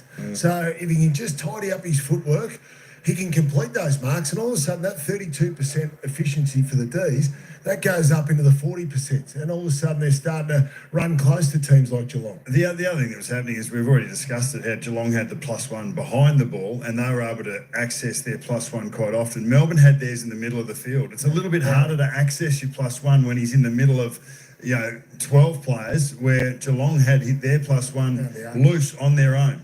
So you make, as a coach, you have to make a decision on that. So Bowie's up around the footy. He has to be impacting big time to keep that shape, surely. I might go to the well again. Our old coach Lee Matthews used to always say, hey, the spare in amongst 12, 13 players is useless compared to the spare out in the open. I wonder whether Geelong, the ground down here had an impact on where they put their spare, wanting to maximise stoppages and not have to defend from deep inside their own 50. Well, the Yui match highlights, let's have a look at the way they moved at the catch and the way they were able to kick it from one end to the other and their ball movement. Yeah, I think Paddy touched on it after the game. Maybe they overused the ball in their back half, but I think, Max Cornell, you can obviously identify him. So they don't want to kick that ball. They're happy just to build it up through shorter type of kicks, 45, just wait for something to open up. Usually it opens up early or late. So this was the composure that they needed in the second half. I thought the Chandler v Dempsey, which we saw at the back there, was an interesting one. He got behind him and took him deep. I thought Chandler was good on occasions. No, I thought he was good. Yeah. So the ability to try and get back shoulder, I thought Geelong really challenged them, but it was the build-up centre forward that probably impacted the scoreboard most. Let's go down to the rooms. You don't have to wait for the press conference here. The winning coach, Chris Scott, is with Jared Waitley. Chris Scott, congratulations. Great to have you on Fox Footy. Yeah, thanks, Jared. Arm wrestle, did you feel like you got your rewards late in the piece? I thought we did late, but not throughout the course of the game. I thought we actually had control of it for most of it, but it wasn't reflected well enough on the scoreboard. And there were some accuracy issues there as well, but just some little execution bits where we got good looks and couldn't quite finish it. And they really hung in. They've got some real threats, so that made us a bit nervous late. So Geelong's never taken more uncontested marks in a game. Is that deliberate or circumstance? I didn't know that. No, it was. It's certainly deliberate. It wasn't as if we were going out though to break any records in marking the ball, but there was an adjustment we felt we needed to make. A little bit based on the way we played the last couple of weeks. And in the wet in Brisbane, it sort of changes a little bit as well, but also sort of the opposition. And I think in a way they were sort of trying to play a similar game, so it became a bit of a battle in that area. Does that rectify a couple of things from the last couple of weeks? Is that a reaction to a bit of momentum? A little bit, but I think I did an interview pre-game and I was probably a bit more forthright than I normally am. We do shift a little bit. I think the world's changed, the footy world's changed in that it used to be if you're a really good team, you just concentrate on your game and it doesn't matter who you're playing, and we're not believers in that anymore. So that I don't think it necessarily means that's the way we'll be looking to play even next week. I feel like the biggest story of the night is Connor O'Sullivan, who leaves here as the rising star favourite for sure and certain. What did you see? Oh, well, he's a lock, isn't he? Like, even at this early stage of the season. Well, it's exciting. And, I mean, the funny thing is we've loved Connor's pre-season. And he's a pre-season type of play. He's a great runner at 198 centimetres. But if Jake Kolodjasny was fit and available, he might not have been in the team round one. So I'm constantly reminded that sometimes you need, like even Blitzar's missing tonight, gave Stanley a chance to play when he wouldn't have otherwise. But I think that opportunity has been great for Connor and he's really taken it. We would have forced him into the team at some stage. But I don't think we can take credit for how good he's been in the first month. What's his greatest attributes in a coach's eye?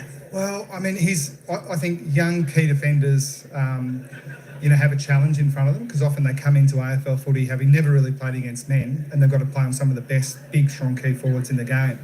But he's 198 centimetres and an elite runner. So that's a really good start. But I think what we saw tonight was his composure under the high ball, his intercept marking. I mean, I'm not saying he's Tom Stewart, but I think he's learning a bit from sort of that style of defender, which is exciting for us all. Did it leave you shuffling pieces? So you had Blitzar's out and then Jack Henry's lost pretty early on. So I guess a bit did fall to O'Sullivan. Yeah, it did. And I mean, as it turned out, Jack actually had a little bit of a ankle issue, which meant we was kind of 50-50 even an hour before the game. And he started the game so well. So we were thinking it's a good thing we actually played him. And then when he hurt his hamstring, a bit more did fall to O'Sullivan. But it's disappointing for Jack, but it's nice to know, not many...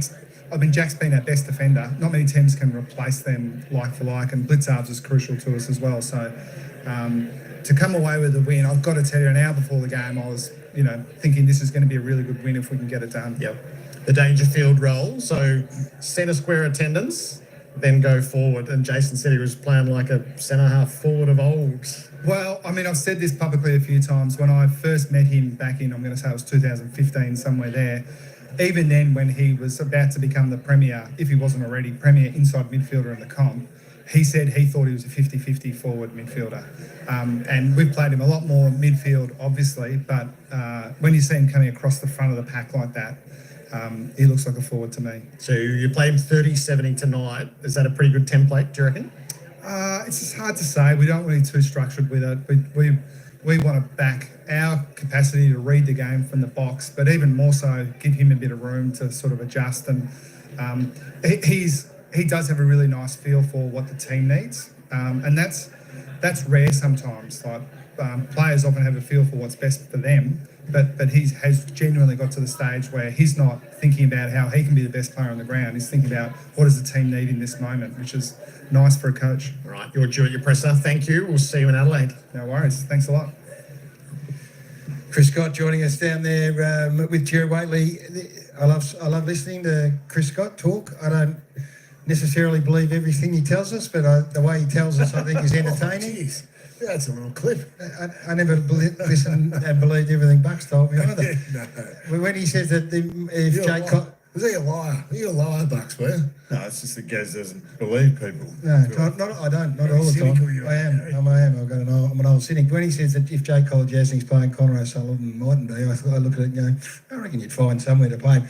Kid's outstanding. He may very well have had to wait a bit longer if they had a full complement, but he's had 23 touches. He's taken 13 marks. He took 4 intercept marks. Only Sam De Koning inside his first 5 games has taken more intercept marks at Geelong. So I mean, you just watch him hunt the footy, you watch him read the play, you watch the way he moves, the stories that come out about pre-season, you can see it all there. Yeah, he definitely doesn't play like a 198 centimetre player. He covers the ground really well. I thought the thing that stood out to me tonight was that contested marking. So he took 3 of them, and he was involved in some key contests, but he was also able to float forward of the ball and took some key contested possessions that gave the Cats a chance to attack from, and that was like, aside from the positioning that would look quite natural to him and would be coached really well by experienced Geelong defenders. The great tall intercepting defenders have a combination of course, the athleticism, the closing speed, but also that instinctiveness and that reaction, the ability to read the play ahead of them, and he's got both those in spades. So he's got a huge amount of upside. 198, Geordie. Well, when we're on the boundary, he walked out shoulder to shoulder with Shannon Neal. And I looked over and I didn't realise the size of him. But you're right, the athletic profile and the football IQ that he seems to have as well. That combination, I mean, he was highly sought after in this draft, and Geelong have landed a beauty. A bit of Harry Taylor about him? Well, I think he's a better athlete than Harry. Right-footed Harry With the greatest respect to Harry. Yeah, good on you, Harry. Get to work, go for a run, Harry. Harry was a fantastic athlete, but I don't think he's good as Connor O'Sullivan. Not many are. Not by the sounds of that anyway. Hey, we're going to take a break. We've still got press conferences to come. Lots of good footy coming up too with Gold Coast versus Adelaide. No. All right, folks, there we go. It was Geelong all the way in control of this game today, 12-13-85, defeating Melbourne, who gave a little bit of a help, 6-10-46. As I was saying there, the decision-making going forward is a bit to be desired. But just a workman-like effort from the Geelong Cats. Full control and just ran away with it in that final term, kicking 4-2 to Melbourne. Just the 3 behinds in that final term. Let's just clear it up a little bit, folks, with the team stats. We'll just go to the AFL fantasy points. If you played that game, Zach Guthrie topped the table, 149. Bailey Smith, 127.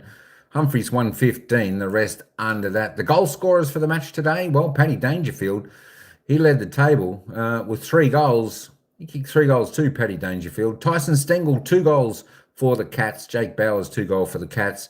And, of course, singles to Reece Stanley, Shannon Neal, Sean Mannon, all singles with Jeremy Cameron and Sam De Koning. Of course, for Melbourne, only 1 multiple goal scorer, and that was Christian Petrarca. He ended up with 2 goals. Jacob Van Rooyen, Daniel Turner, Harvey Langford, Ed Langdon, they were the single goal scorers there for Melbourne. Disposal getters, we only had 2 disposal players on 30 who reached 30, and of course that was Clayton Oliver for Melbourne, 14 kicks, 16 handballs, and Zach Guthrie from Geelong, 23 kicks, 7 handballs, 17 marks, if you don't mind, umpire. Bailey Smith next best for Geelong on 28. Stephen May for the D's on 27. As we roll down, Tommy Stewart on 24. He ended up. Oliver Dempsey with 26. Kyson Pickett for Melbourne on 22. Christian Petrarca ended up with 21 possession, 10 kicks. Of course, Jeremy Cameron, 1 goal, 2 for him today from his 22 possessions. Let's just roll down a little bit in case you're looking at the stats. See what your favourite player got. We'll just keep rolling down. Paddy Dangerfield, I don't think they said who was best on ground, but I'm pretty sure Paddy Dangerfield should score the 3 Brownlow votes for this game. He was really, really good. Disposal count, well, it was the Cats by, nearly 100 disposals over the Demons. There you go. 91 kicks. But just the 3 handballs. The handballs were really tight. Just the kicking was there. 49-50 inside 50s. Melbourne actually beat Geelong by 1 in the inside 50s, but just couldn't make the most of that. Free kicks 22-17, plus 5 there to the Catters. The hit-outs, Melbourne winning that with Maxi Gawn by plus 7. Clearances all tied up. Centre clearances, Melbourne won that 6-10, plus 4 there. Stoppage clearances was the Cats plus 4. If we have a look at contested possessions, not much in that, but the uncontested, there's about 80 difference to the Cats.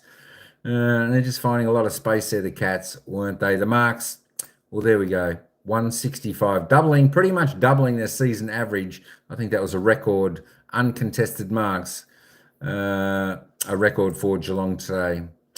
There we go. Let's just have a look at the tackles, 58-45. Cats putting on more pressure. Both teams had a few tackles inside 50 of 7 each, but that is the final score. 12-13-85. Geelong Cats defeating Melbourne here, 6-10-46. And of course, our poll was in there today, and it was 100% went for Geelong. I think it's one of the first times we've had 100% going for one team. All right, folks, that's all we've got for this one. Don't forget, tomorrow's matches coming up. Gold Coast Suns versus Adelaide up there. And then, of course, that's at 1:20, 4:15. We've got Richmond taking on Brisbane Lions at the MCG. North Melbourne, they're taking on Sydney Swans, 7:35 p.m. Melbourne time at Marvel Stadium. And, of course, Sunday, we've got the Giants taking on West Coast. We've got Port Adelaide taking on St Kilda. And, of course, the last game to round out round 4, Fremantle versus the Western Bulldogs. Don't forget Hawthorn and Essendon, they do have the bye this weekend. Of course, it's Gather Round next weekend. Next weekend is Gather Round. All teams going over to Adelaide next week. But tomorrow's games, folks, we've got a few on there tomorrow. 3 games there tomorrow. All kicks off at 1:20 p.m. Gold Coast Adelaide should be a good day's football. All right, folks, that's all I've got for this time around. So until the next time, ciao for now. We'll see you at the next game.